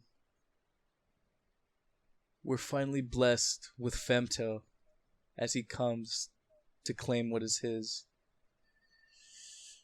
Put that in a weird description. But he comes to kill him. And this isn't... Griffith knows what's going to happen. It's causality. He's following this path that's destined for him. You're thinking, well, Griffith could just fucking kill Ganishka whenever, right? Ganishka needed to be in this monster-like form in order to attain what he needed. And Skull Knight needed to come try to gank Griffith. Skull Knight, King Fuck Up, he tried to attack him with his fucking badass Behelit sword. And he tries to swipe, it's like a cut into the astral world, right? Yeah. But then Griffith's like, bitch, didn't you know, like, I control fucking everything? And he manipulates that cut into Ganishka, right? Yep. And it's that swing tied with that giant, demonic being that actually works in Griffith's favor and allows him to create a brand new world. This is seen by everyone, even Guts and his crew on the boat. Through King Fuck Up's big fuck up, Femto Griffith was able to attain his new world, Falconia. Fucking amazing. Well, it turned the world into Fantasia. Oh, god damn it. Did I say Falconia? Yeah. Yeah, I meant Fantasia. That big ass monster? No. Yggdrasil, the world tree? Yes. Yeah. It was all part of Griffith's Keikaku to turn Ganishka into the great world tree that will allow him to travel anywhere in the world. Which is awesome. I love that Miura alluded to that. Yggdrasil is a very interesting legend in mythology. That's it. The world is now belongs to Griffith. God, I am so fucking tired. We're almost done. Got like... Yeah. Whoever said Griffith did nothing wrong, you're insane if you're serious. Yeah, Griffith is going to have the best empire because his stronghold will keep everyone safe and normal at the expense of everyone else being fucked because he turned the world into that. Another thing worth mentioning is during the attack of the giant Ganishka monster, Griffith got people onto the side of the apostles. Remember? The apostles were fighting with the humans instead of against them. Yeah. So that's another tactic there. He's trying to get everyone under his... unified. Mm-hmm. But, yeah, we've officially entered the Fantasia arc.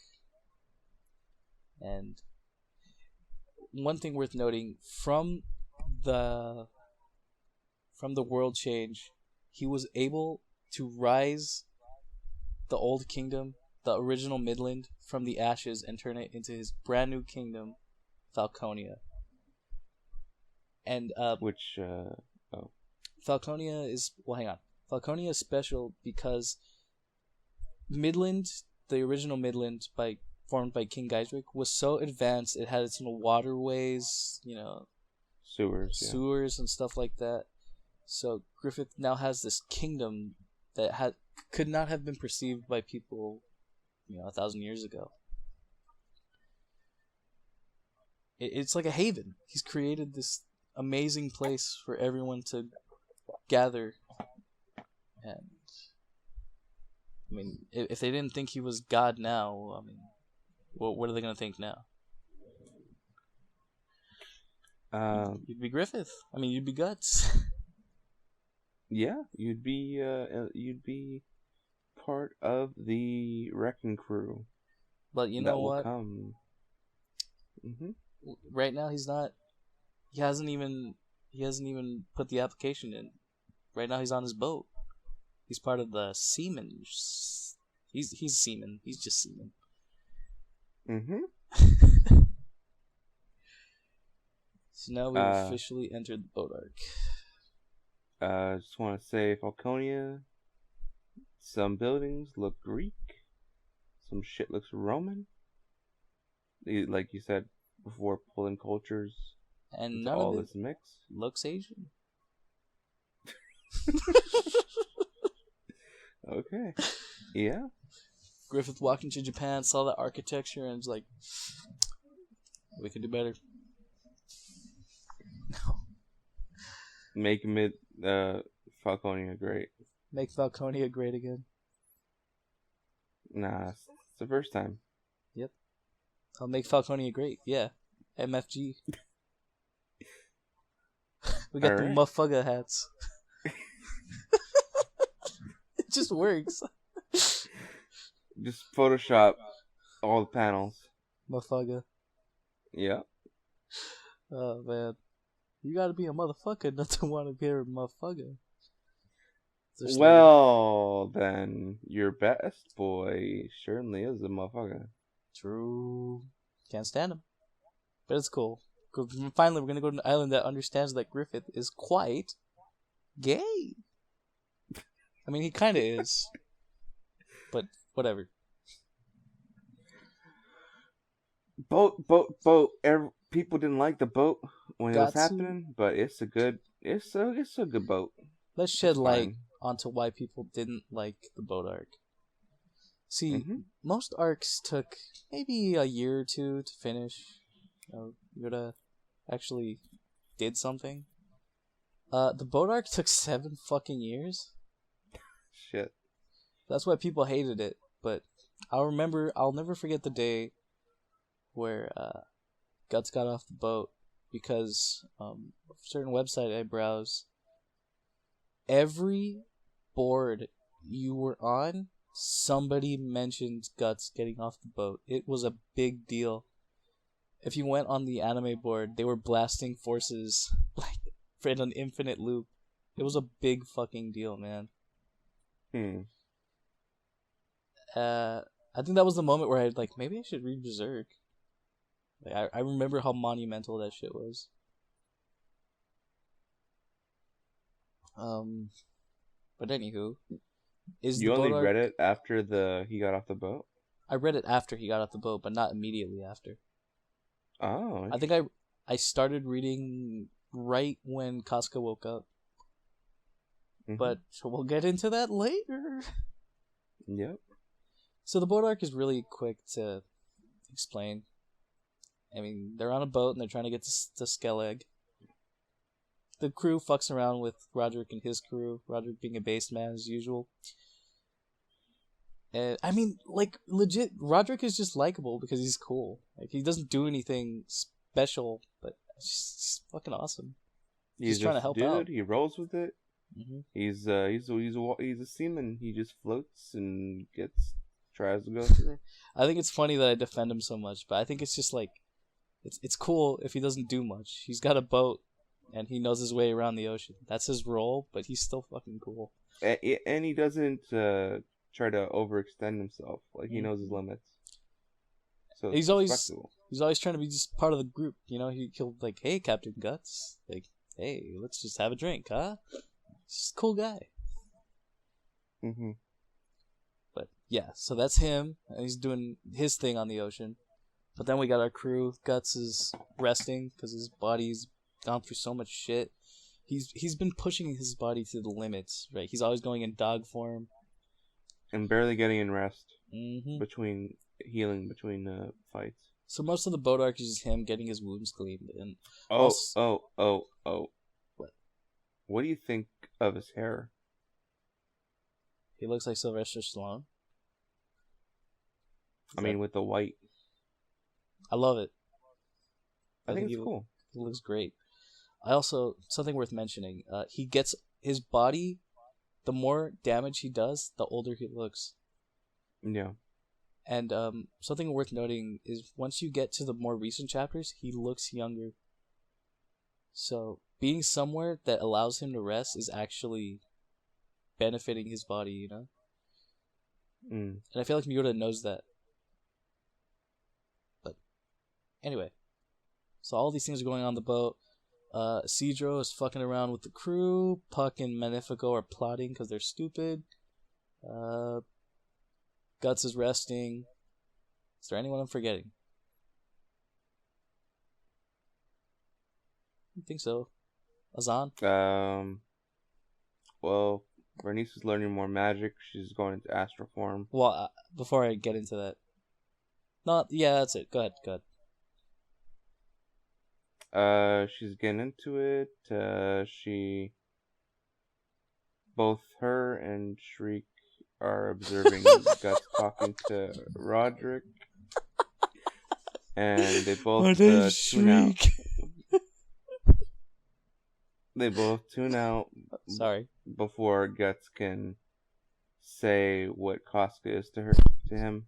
Oh, I love that part too.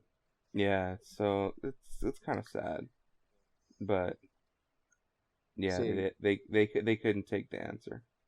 They both knew it though. Guts Bull. They both get that moment though, like personal. That's Shirke's like realization, where she's like, "It's okay. We have something that no one else can take from us." And then later on, Fernese like straight up gets the answer, like visually. She's like, "I always knew," but I love that despite her jealousy for Casca, she genuinely cares for her like a sister or like a mother to a child. And that overshadows her jealousy, which is something I really love about. Farnese grows. It makes her just as compelling as a character as Guts to me, you know?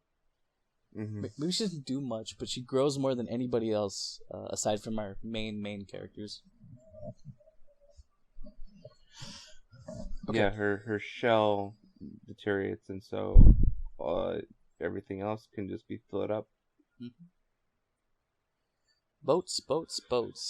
So, chilling on the boat. What? Oh. You're on a boat. What's what? Oh, just smooth sailing to Elfheim. Nope.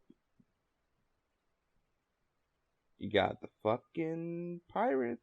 Hell yeah! Bring me And I mean Guts. And they're not of this mortal coil. They are dead. Well, hang on, not yet. The pirates, they meet up, and Roderick's like, "You lost the battle as soon as you entered these waters." I can't believe I said lands. They're on the fucking ocean.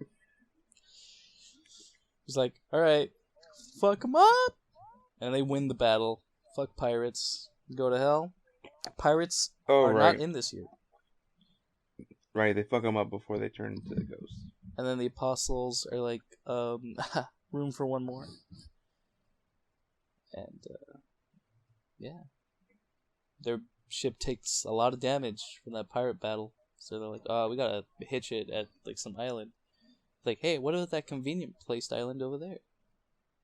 Well, hell yeah. And they get there and there's no people. Except for one girl. I don't know how that happened. No, there's people. They're just weird looking and fish. They're dead. No. They're dead. They're walking around. They're in the houses. You're wrong. Wait, no, I thought they were being controlled by the tentacles. Yeah, but they're not dead. Mm. They're acting like normal. I don't remember that. They go to a tavern, and there's a fucking chef, fish dude. So Isidro sees these nice tatas of a young Yzma. Yeah. That's literally in the fucking manga. Yeah, she's skinny dipping, and he's like, I can't. She's like, hey, you came. You want to come to my house? And he's like, yeah, I guess. Yeah, by the way, don't go in that cave. It's like, I won't. So, Yzma tells them that there's this sea god that's terrorizing her village and the waters around them. She's also part marrow, but it's just a story. She doesn't really believe it. I mean, she does believe it, but you know, where's my fish powers? And then Guts is like, God damn, I need some rest. How about some grub? And they go to this place. There's no grub. Unless you like seaweed and tentacles. So the sea god, his appendages, they're attacking them. They gotta get out of there. And then the pirates back like, yeah, we're dead. And we brought tentacles too. And slugs and shit. And they have a battle. Guts overdoes it again. And I think he almost attacks Casca and the whole crew. I think the baby's with them too, right?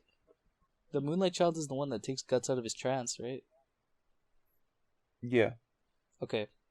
I'm just gonna keep going. Let me know. It's the second time so far in the thing. Okay. The first time was at the lake. Yeah. Mm. I think he jams, but yeah, Guts. They defeat the pirates and they're able to escape.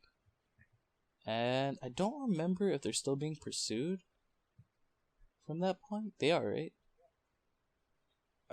Escape from. Oh, after the village. Yeah. Yeah. They go back to the boat. They head out, and they got a little bit before. But Guts is gonna go to the cave to finish it because it's just gonna go after them. Okay, so they leave, but Guts sticks around. No, Guts is on the boat with them, but he goes off on his. Wait, maybe. So Fuck, I don't remember. They're being too close. pursued by the pirates, but Guts is like, we gotta go kill the sea god. Yeah. I remember this because she's like, I'm trusting you, and I love that part too. But we're getting too ahead of ourselves because I think when does No, he does go back on the boat because he tells Farnese that he's counting on yeah her. yeah. But when does Rickard come in? After or before? I think it's after. Okay, so Farnese being a magic user, Shirike's like, okay, so this is gonna be really good training for you. So we need you to protect us. And she's like, I don't think I could do it. And Gus is like, I'm counting on you. And that part actually makes me tear up a little bit. At least the first time I read it did. Because it's like Farnese is getting the recognition she's been pining for. And even though it's a little, maybe it's weak for her character to do, I think it's a really nice moment that she can find. She finally gets the admiration of somebody she's trying hard to impress, I guess. Mm-hmm. But, yeah, Guts goes to kill the sea god, and that is a hard chapter for me to read because I fucking hate the ocean and everything in it. Oh, yeah, that's right. But the sea god is actually a really interesting fight because it establishes the ethereal gods of Cliffoth, much like the idea of evil, which I don't know if you're aware of. The god, the sea god, its heart is the exact same as the idea of evil. It has eyes and everything. Yeah. Interesting. So I didn't realize it before I read that for like the second time, but it's the exact same. It's really crazy too how like the heartbeat is just so intense for Guts that like he's going deaf and he can't even hear. Yeah. It's fucking crazy. It's a really intense moment. And then the Moonlight Child comes and saves him. I think tells him... What does the Moonlight Child do again? It just tells him to go up? Directs which way to escape. Go. And they're finally able to save him. And then after the island girl is actually a mermaid. Whatever. She's a Marrow. It's called. She's a Marrow. Yzma. And finds her mother. And they're all together. We're able to defeat the sea god. And also save Guts. Marrow's want to go get Guts. Mm-hmm. So what happens after that?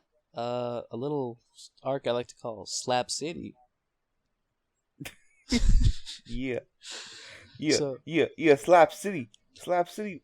So gonna have one ticket to ride in and all tickets to leave. Yo, Rickard, don't fap. You're gonna need that for your slap. So Base Boy, the second best boy in all of Berserk. There's no fighting that. There's no debate. Rickard is the second best boy in all of Berserk. It's not just because he has a handsome face. My boy takes Goto's daughter, Erica, right? There you go. That's her name. Mm-hmm. And they go the only place they know where to go, Falconia. So they go, and they're like, "Oh my gay, you knew Griffith." Like, well, actually, I used to be part of the Hawk. It's like, "Oh, well, we can get you a personal private Audience. whatever, Yeah. private audience." It's like, all right, that's dope. Let me just fight this gigantic chicken first. So that's a what fucking Gatling crossbow or whatever. it was, a cocodrill, right? That's what they fought. Yeah. I love that, by the way. Fucking cocodrill. I had to look it up after I read that. Anywho, yeah. So they fight the cocodrill. And it gets the audience or whatever, and they go into Falconia, and all of our favorite characters are fucking chilling out in Falconia, man.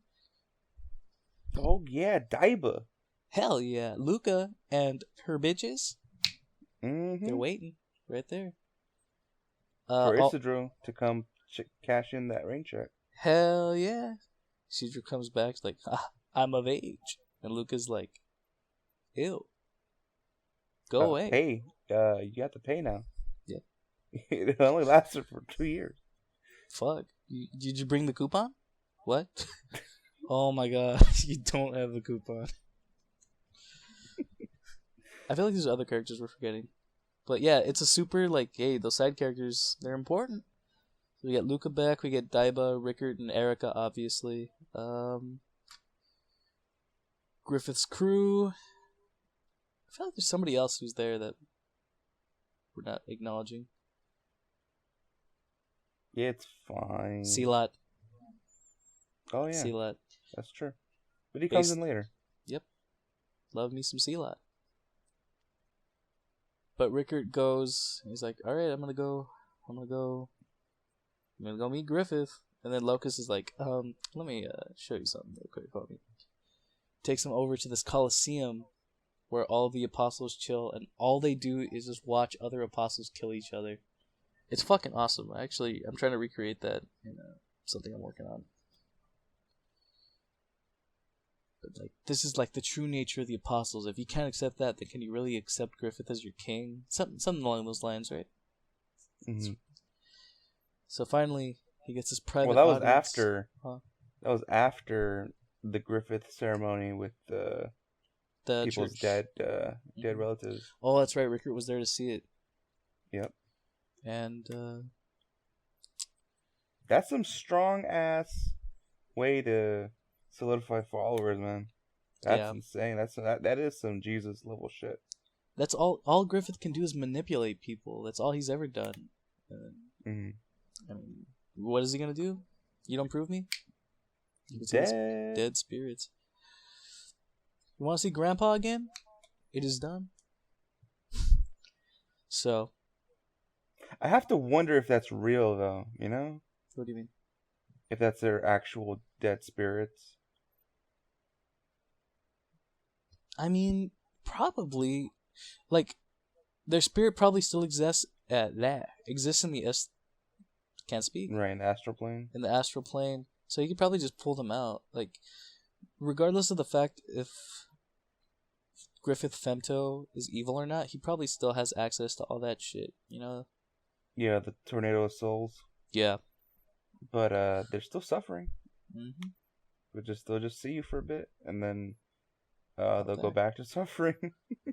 You think one of them is just like, oh my god, baby, oh my god, I can't believe I saw you again. For the love of God, don't let me go back. It's the worst place to be. Oh my god, I'm gonna laugh.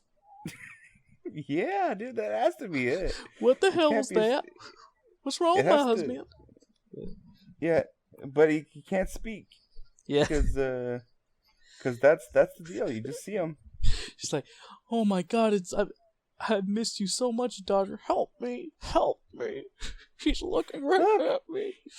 Look, he wants to be with us so bad. Oh, Daddy. Here, I brought this astral note for you. What does it say?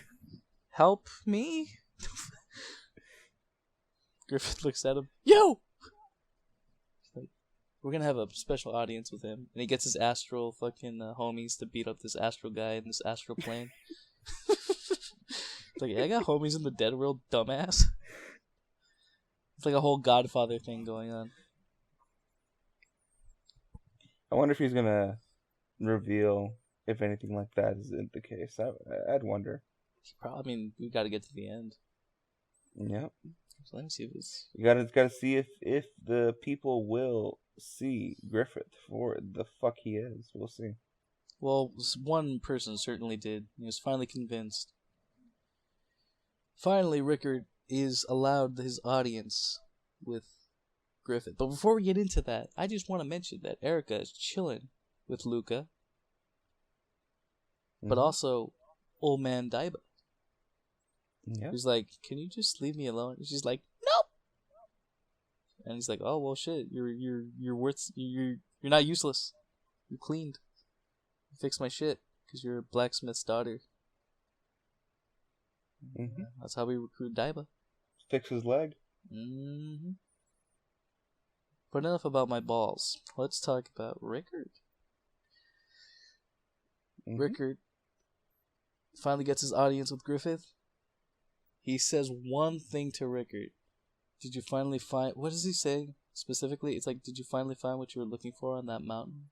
Something like that. At that graveyard? Did you finally make your decision at the graveyard? And Are in you that, going... Yeah. in that moment, Rickard snaps, realizes what's happening, and he fucking slaps... It's the slap heard around the world. Around the world. Yeah, I said the exact same thing when I read it. It felt like that, man. It was monumental, especially when you don't see it coming. It is so fucking good. I saw it coming and I forgot, and yeah. It still blew your mind. Amazing. Yeah. Slap. That look of disgust on Locust's face makes me hard every time. Fuck Griffith. God, I don't imagine it sounded like this. Like, I imagine it sounded like a fucking megaton bomb going off. Like, Griffith's got them gloves. Got force feedback. The impact of that slap is enough to set off 50 million nukes. It's got 5 rumble packs in it, bro. It had a massive charge time, so you know the power was just building up as it like. Yeah, he's walking up that whole shit, charging. Like, what did you say about the band? It's one of those where it happens, you see it physically happen, but you don't hear it until like 3 seconds after. That's how powerful it was. It's the echoes, yeah, in the distance. Oh man, I was like, I already got a member. I'm already a member of the Band of the Hawk. And he shows him the old crest. He's like, oh, so you are. Ah, sorry. There it is. So all right. Yeah, the new one is a different logo. It doesn't exist anymore. He was Griffith's boy, not the Hawk of Light. See, this is why it's good that it's fresh in your mind, because you can remind me of all this stuff. Mm-hmm. I'm also too tired to remember any of it. But it's crazy too, because Rickard slaps Griffith, but you can still feel that he has that respect for Griffith. Yeah. Yeah. Like exactly what Guts said. Yep. Can never truly hate Griffith. Mm-hmm. Well, it's cool that you can't hate Griffith, but all of Griffith's homies fucking hate you. Yeah. So Locust is like, all right, gotta get everyone on his ass. Get him out of here. No, Locust is like, tonight, you. But like, I don't think. Is he the one? Did he tell Rakshas to go after him, or was Rakshas just like? Who knows? Rakshas just some bloodthirsty fucker. Because like Rakshas' whole thing is just to kill Griffith. Yeah. Anyway, he meets up with Rickard, and he's like, I want to play with you. And then Rickard is like, oh shit. And then Silat comes, yeah, he's gay. Let's fight him. And then Daiba comes out like... That's why he's an outcast. It makes total sense. It makes absolute sense. And then Daiba's just like, yo, your daughter fixed my leg, so I like you now. And we will fly on our ostriches. Hell yeah. Well, first they gotta fuck up Rakshas. Don't they light him on fire? They light his ass on fire, yeah. Yeah, they use the hose, which is really smart. God, Rickard is... I love him because he's resourceful and he makes all this cool shit. Thank you, dude. See, this is why you're finished my sentences. That's how good friends we are. Yeah, making you look good. No, because if I look good, I would have said it myself. Alright. So, Rickard is a baseman. He slaps that bitch-ass Falconian. And now he's like... Basically, 2 of my favorite characters are joining forces, and I'm just waiting for those chapters to finally come out. But, why would I want to read about Rickard? I can read about Guts. So after the slap heard around the world, straight up Guts wakes up, oh man, Guts, what's wrong? I just heard something like a slap. Shit. Go back to bed. Everyone talks about that blinding light, but only some people heard the slap. She's like, Guts, like, fuck, I guess it was just me. And then, like, Serpico opens the door. Did you guys hear that? That was just me, right? Like, dude, I heard it too. Everyone on the boat's just freaking out. Yeah, it sounded like a bitch got what he deserved. But anyway. That sounds like a bit. We're gonna make it a bit. We're gonna do it. Anywho, we killed sea gods. We slapped Griffiths. Where do we go from there? Off the boat. Off the boat. Off the boat. Get off the boat, baby. Off the boat. Don't tip the boat over. Light that shit on fire. We're not going back on that boat. Because we're going to Skellig. Also, Yzma joins permanently. Which is fine. Yzma's okay. What do you think of Yzma? She's cool. She's a good love interest for Isidro. I think it's funny that even Miura admits that he kind of just let her join the crew. She wasn't really going to join, but it's like, I like her enough, so we're going to let her stick around. She could be cool, useful. Got a swimmer on your team. I mean, if Griffith got his ocean monsters, dude, we got Meros, man. Can't stop them. They singing. Hell yeah. You to death. But can they sing the sounds of a wicker man? Not the bees! No! Not the bees! Not the fairies! Not the elves! So they finally step foot on land after such a long time. Like, God, that was short. That was short. Written by Kentaro Miura.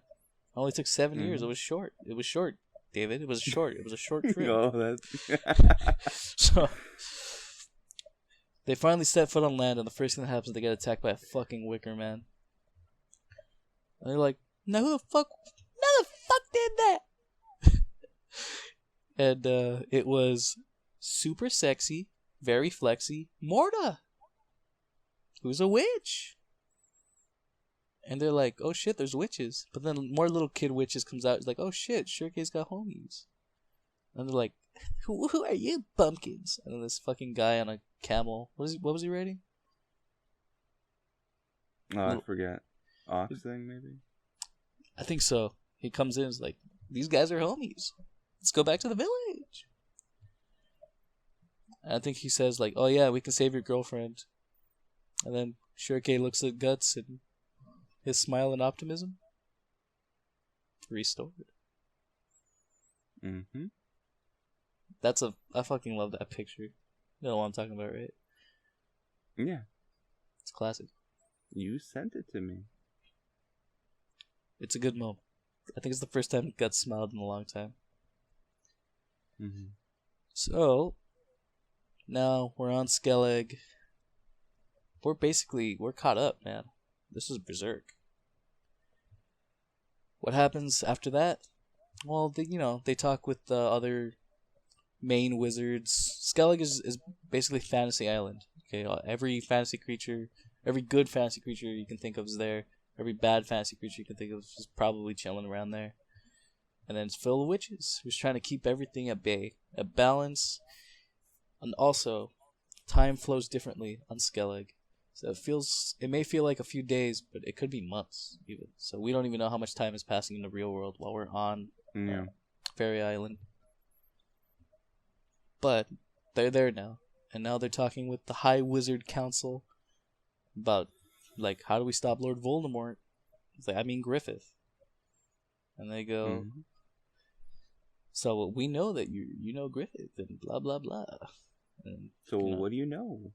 And we already talked about it, but he essentially goes like, Griffith is the kind of person that just keeps soaring and soaring, getting more and more. He just doesn't stop. That's the kind of person Griffith is. That's Griffith.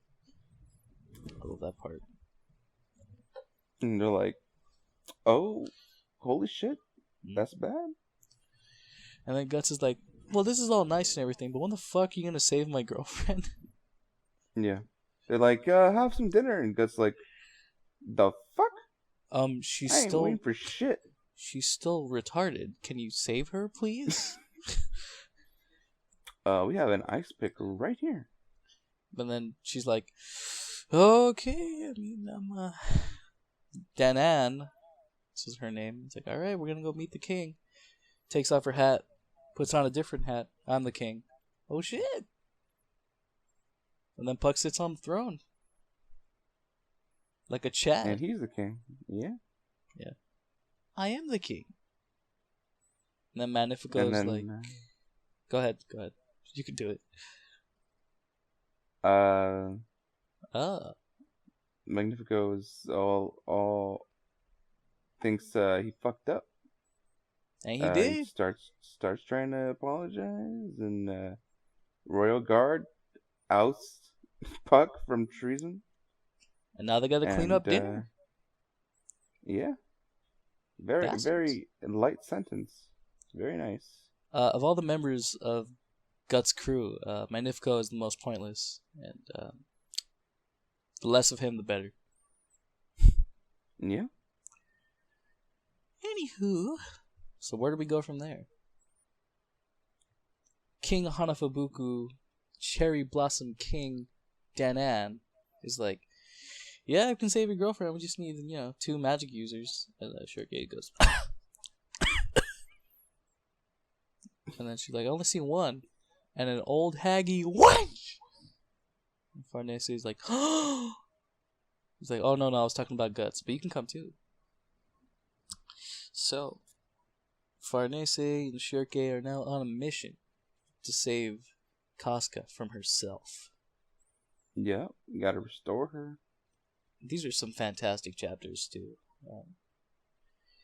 It's basically like Shirkei and Farnese are getting a clip show of everything that they were not a part of. Yeah, and then recap. They get a Golden Age recap. And for it to be them two who are so into Guts, like it's kind of sad itself because of that. To have not just to hear what Guts thinks of her, but to fucking see how Casca feels everything. Mm-hmm. Like they will know what the deal is, and having them fight to bring her back is actually says a lot about them. It's symbolic. And also, fuck, you don't know how long it actually took for them to do it, because they said it could have been months or years.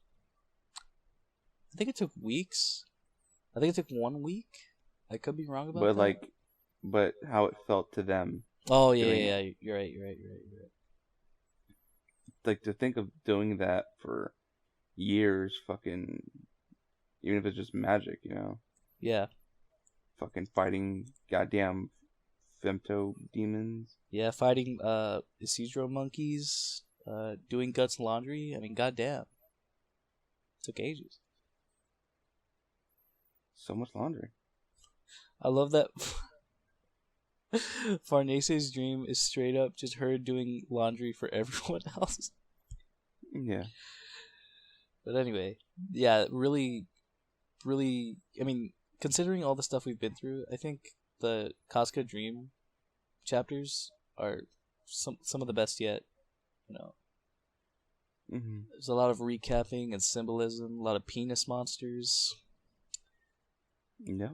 Because phallic imagery is just, I mean, Casca was raped by all these, femto for one, but all these like demon creatures. Any phallic symbol is automatically gonna horrify her to no end. And I like that Miura emphasizes just how traumatic that experience was for her by using a lot of that. I also I really love their expressions to all the stuff happening. Like, they don't know anything about Guts other than what they've experienced together, right? So it's not just them learning about Casca, but it's also them getting a glimpse into what Guts was actually like, right? Yeah. And they also got essentially what is the only version of porn in the Berserk universe. Farnese got a full frontal view of Casca plowing. And she's a jealous ass bitch. And she was blocking Shriek from seeing that. She wanted and Shriek was like, she wanted to see. for scientific purposes. Yeah. I love that. That's funny. But I love it Yeah, because right. Farnese's like, Yeah, right. You're not even scientists. Shut up. she just wanted to see. She's like, she wanted to compare size. You cannot tell me there's not some fucking sex spirit. Come on. It's insane. Yeah, it's called Slan. She's the whore princess of the swamp. Yeah, boy. All right. Feel her odd. How's it feel? It feels odd.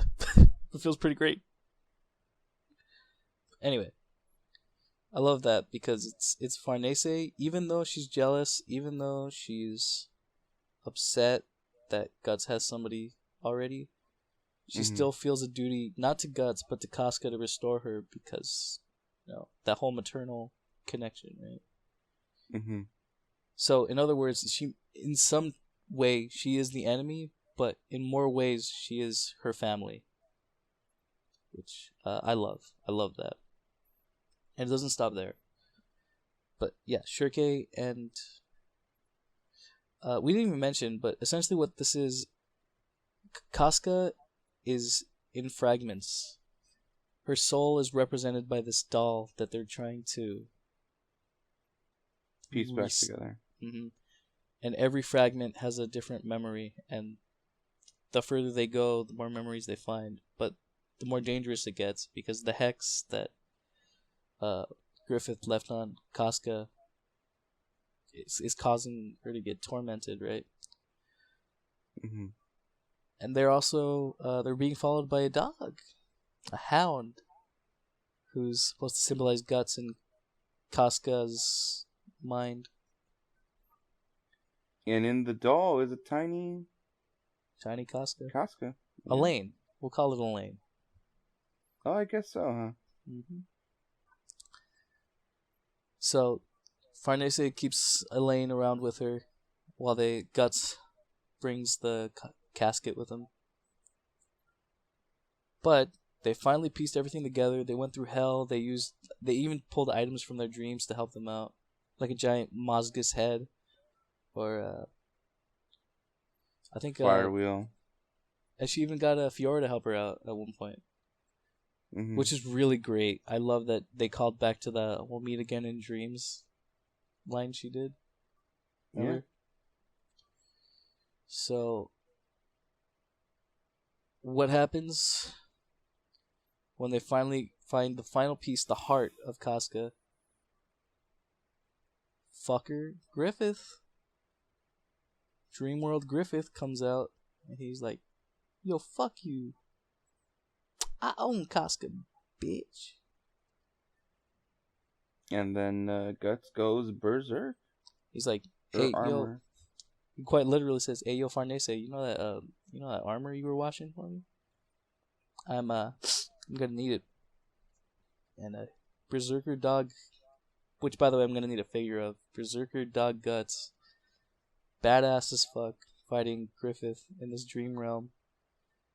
And long story short, Casca gets her heart back. But the heart is still hexed. Because as much as they want to, the only person who can save herself is Casca. Mm-hmm. They were able to stabilize her memory, but now whatever turmoil she has to deal with now has to be dealt with. And who knows? Who knows how that'll be dealt with. But we're pretty much nearing the end of this. Casca is restored. She has her body back. Really, really emotional chapter. We haven't we haven't seen Casca in her normal form for years, and it's just as much of a reunion for Guts and her as it is for the audience. Mhm. So I tear up every time Farnese asks Casca, "Do you remember Guts?" And it's just one full page of Casca crying, and it gets me so hard every time I fucking read it. Not hard in a hard sense, in an emotional sense. I'm stupid. They finally reunite. Just can't stand the sight of him. What happened to your armor? It's so black, like my skin. Oh God! It remind me of everything.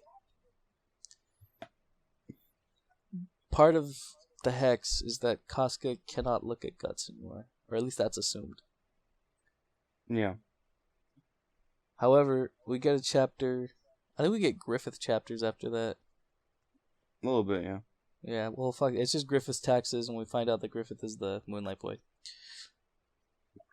So, Casca's fully. She's Casca again, man. It's crazy.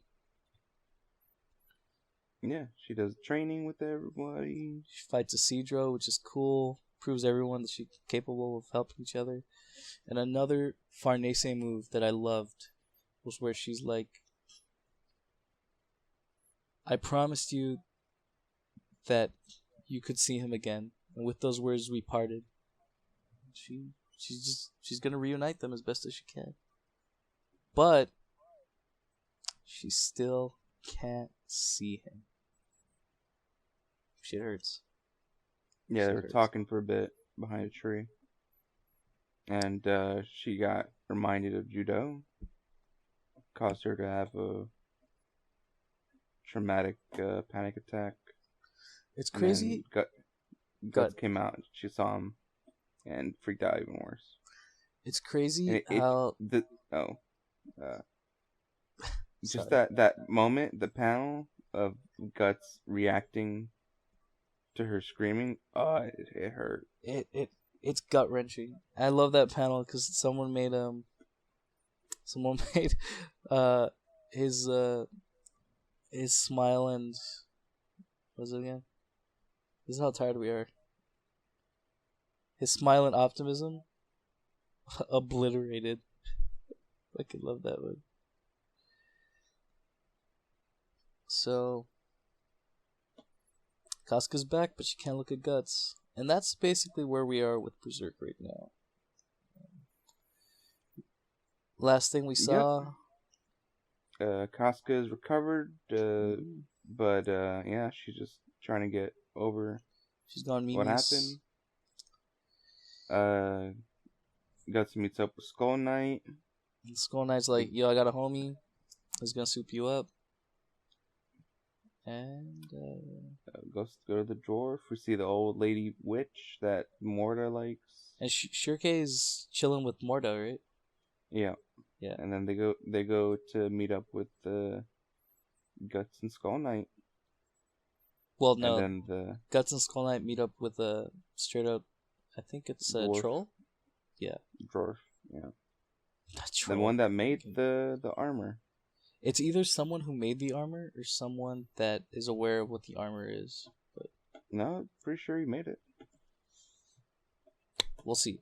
I'm pretty sure he is too, but I don't like dealing in absolutes. People said in the story that he made it, so I don't know. Okay, cool. Then I'm stupid. And then last thing we see is he goes to fucking hit it with his hammer. And makes him He's go like, berserk. oh shit. And then the Always Sunny music plays. Alright, well, fuck. I'm tired. That is the Berserk That is audio recap as told by Kevin. with opinions and excerpts from yours truly. I give Berserk manga 5 out of 5. Berserk, I give it a 6 out of 5, man. Can't be topped by anything any other manga. It's so fantastic. I want to say that I'm glad I jumped on when I did, because I heard the spoilers that Casca comes back, and honestly, Me too. if I didn't, I would not have been interested to go read it. But because I knew there was, after I've already seen the anime, like knowing that there is at the end, like near the end point of where it was, that I can get there. Like I don't have to be waiting for it. Like just be stuck in this fucking. What's gonna happen to Casca? Yeah, Void? Like yeah. it would like honestly, if you were following that for years, it would have sucked. You know, the first time I read that is actually, I straight up finished right like a month before the new chapter was coming out, where she meets Guts for the first time. It was fucking awesome, man. I was there ready for the discussion, and it was a big deal. Not quite as big as him getting off the boat, but it was a huge deal. Any other things That's you want? funny. Any other things you want to say about Berserk? Before we Well, end this? yeah, I mean, I want to throw out insight into why I wanted to read it when I did, because it was only recently, this past couple months or so, where I wanted to read it. And I think I don't know. There's no.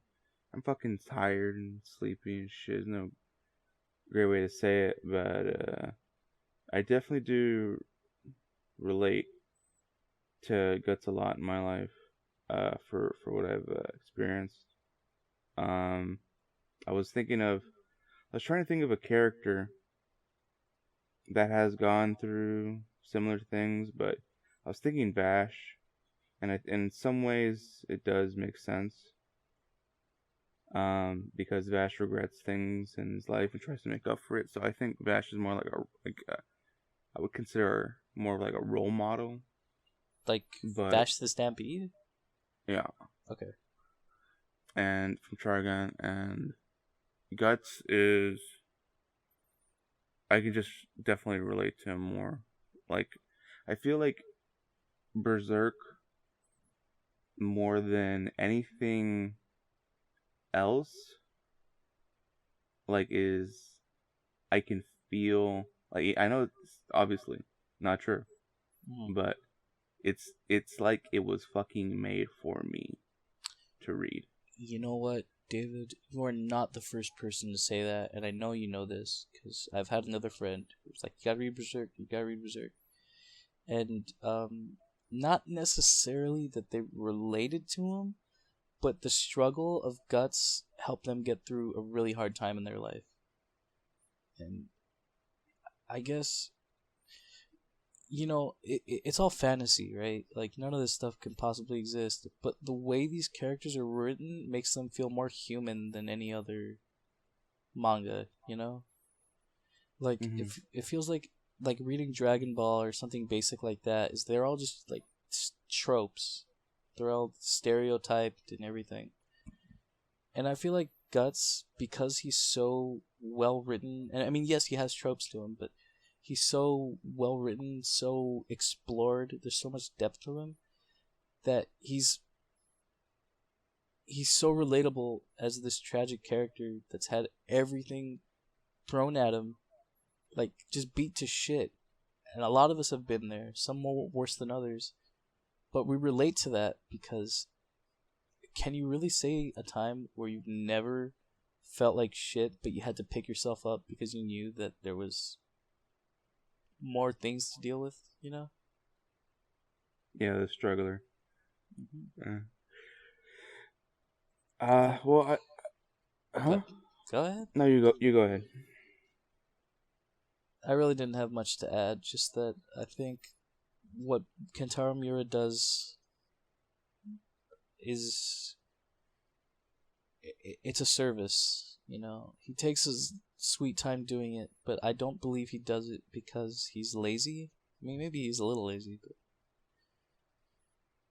I think he does it because he wants it to be perfect. Like, he wants to give us the best possible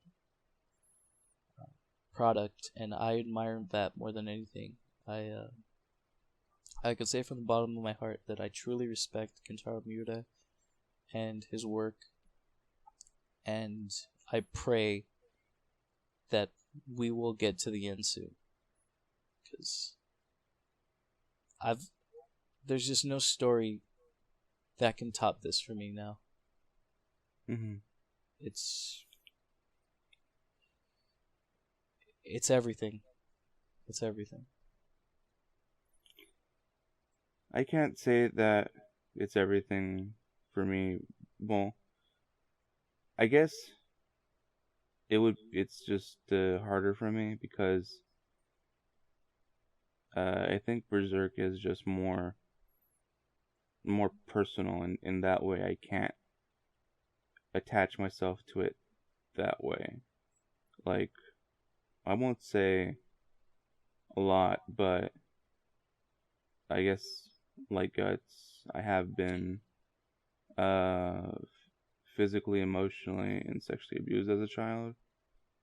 And seeing that, you know, even though it is fiction, having someone go through that and seeing them after living a life, and it is fictional, but it's validating. Yeah. It's something that I needed, just to see someone going through and getting through troubles. It means a lot. And it's not like, you know, I doubt he ever intended for things like that. He wanted to tell his own story, but that's just what Berserk means to you. Helps me with, and has done for me. I've said this before, and I'm going to say it again. There is no manga character, at least for me, who is as tragically beautiful as Guts. And I don't think I'll ever be impacted by a character in any sort of fantasy setting as much as I have Guts in Berserk, or any other character in Berserk for that matter. It's man, it's almost like a Greek tale that refuses to end, you know?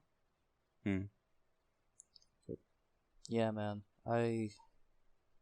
There's something special as, like, I feel like people like you and me who are super impacted by Berserk, it's something special that we can say we got from that. You know? Like, it's a certain thing. I think for me, at least, not necessarily that I grew up, I didn't have that, like, this helped me get through something necessarily, but it gave me faith. It gave me faith in literature, in art, in modern day literature and art, and it made me realize that there are people out there who actually give a damn about the product they produce. And I respect that more than anything. I feel like, despite how long it takes, Miura actually gives a shit. And that's what makes me love Berserk more than any other manga. He's trying his hardest to give us something that can make us emotional, make us laugh, cry, angry. It's just, it's the antithesis of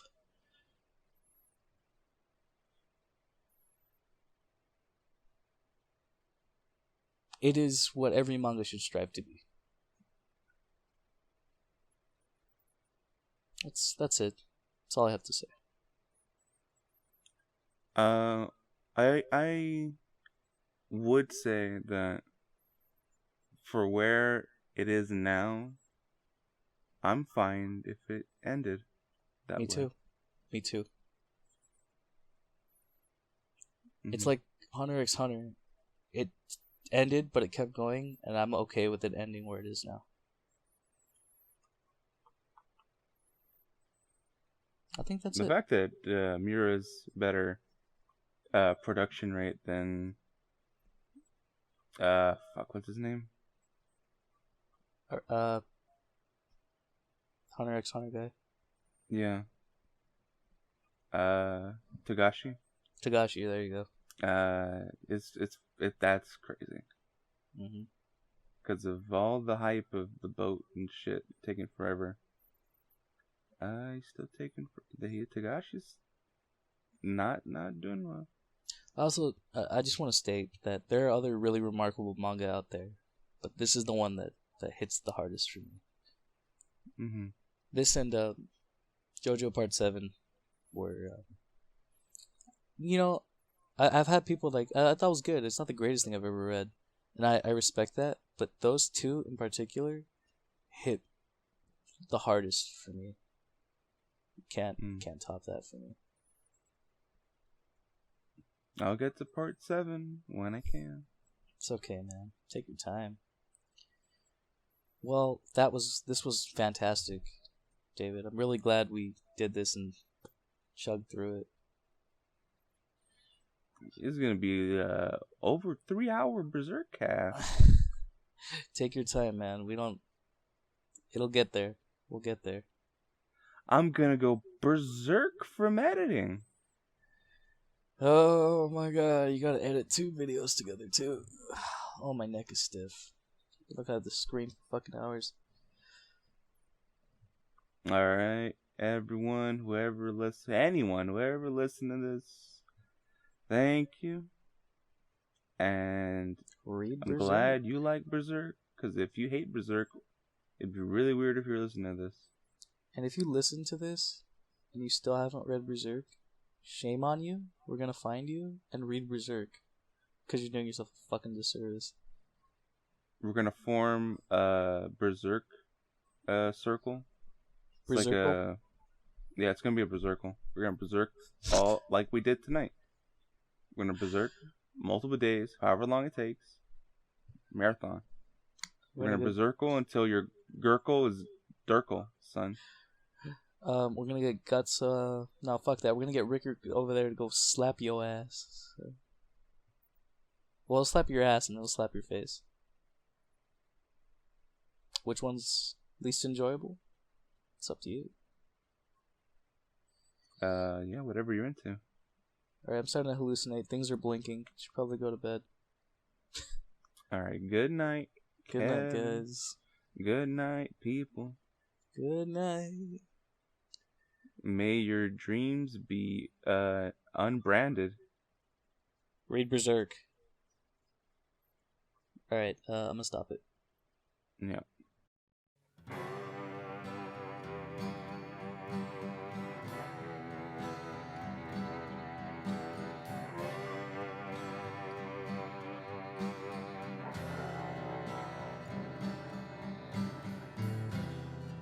Looking back, the morning comes to find your face in your grass. Take the moonlight, by the tail to any side, just shedding. What is there? It's just the same. What it's trying your crown. I'm spanning my grass, walking back so when my grass you're fading. I'm waiting so long. I'm waiting so long. I'm waiting so long. I'm waiting so long. I'm waiting so long. I'm waiting.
All right, cool.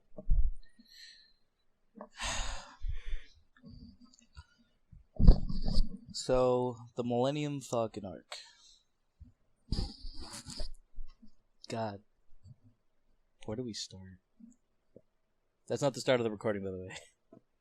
Yep. Okay. Let me eat this cookie. I can see the crunch waves being picked up by the mic. Oh, fuck. Crunch wave should be the next electronic genre. It probably is, man. They make up so many genres. Everyone's trying to be unique. We should make. Yo, dude, did you get that new crunch wave vinyl? Dude, I was listening to my favorite crunchwave band, the Crunchers. Blows my mind. How do they stay so fresh? If I was part of an ad agency, I would make that stat. Fucking the Crunchers? And ruin the whole concept of crunch wave. Immediately. You're a bastard. Why you gotta kill... Yeah, well... Why you gotta kill one of the greatest forms of expression of our time, crunchwave? Well, because I hate it. People should not just be recording themselves eating and making music out of it. That's all it is. That's all crunchwave is. Remember that time Nabisco tried to make a crunchwave fucking album and everyone panned it for being absolute crap? Mm-hmm. So it's like, we wanted the fucking the Hamburger Helper hip hop album. You gave us shit. Oh my god. Okay. Let me know when you're ready to get serious. I'm like, wait, how's it go? My name is Puck, and I like to fuck. Is this gonna be a separate video? Do you think maybe we should just do it so that it's the Talkcast, then Berserk Part 1, then Berserk Part 2? No, Berserk is all one, baby.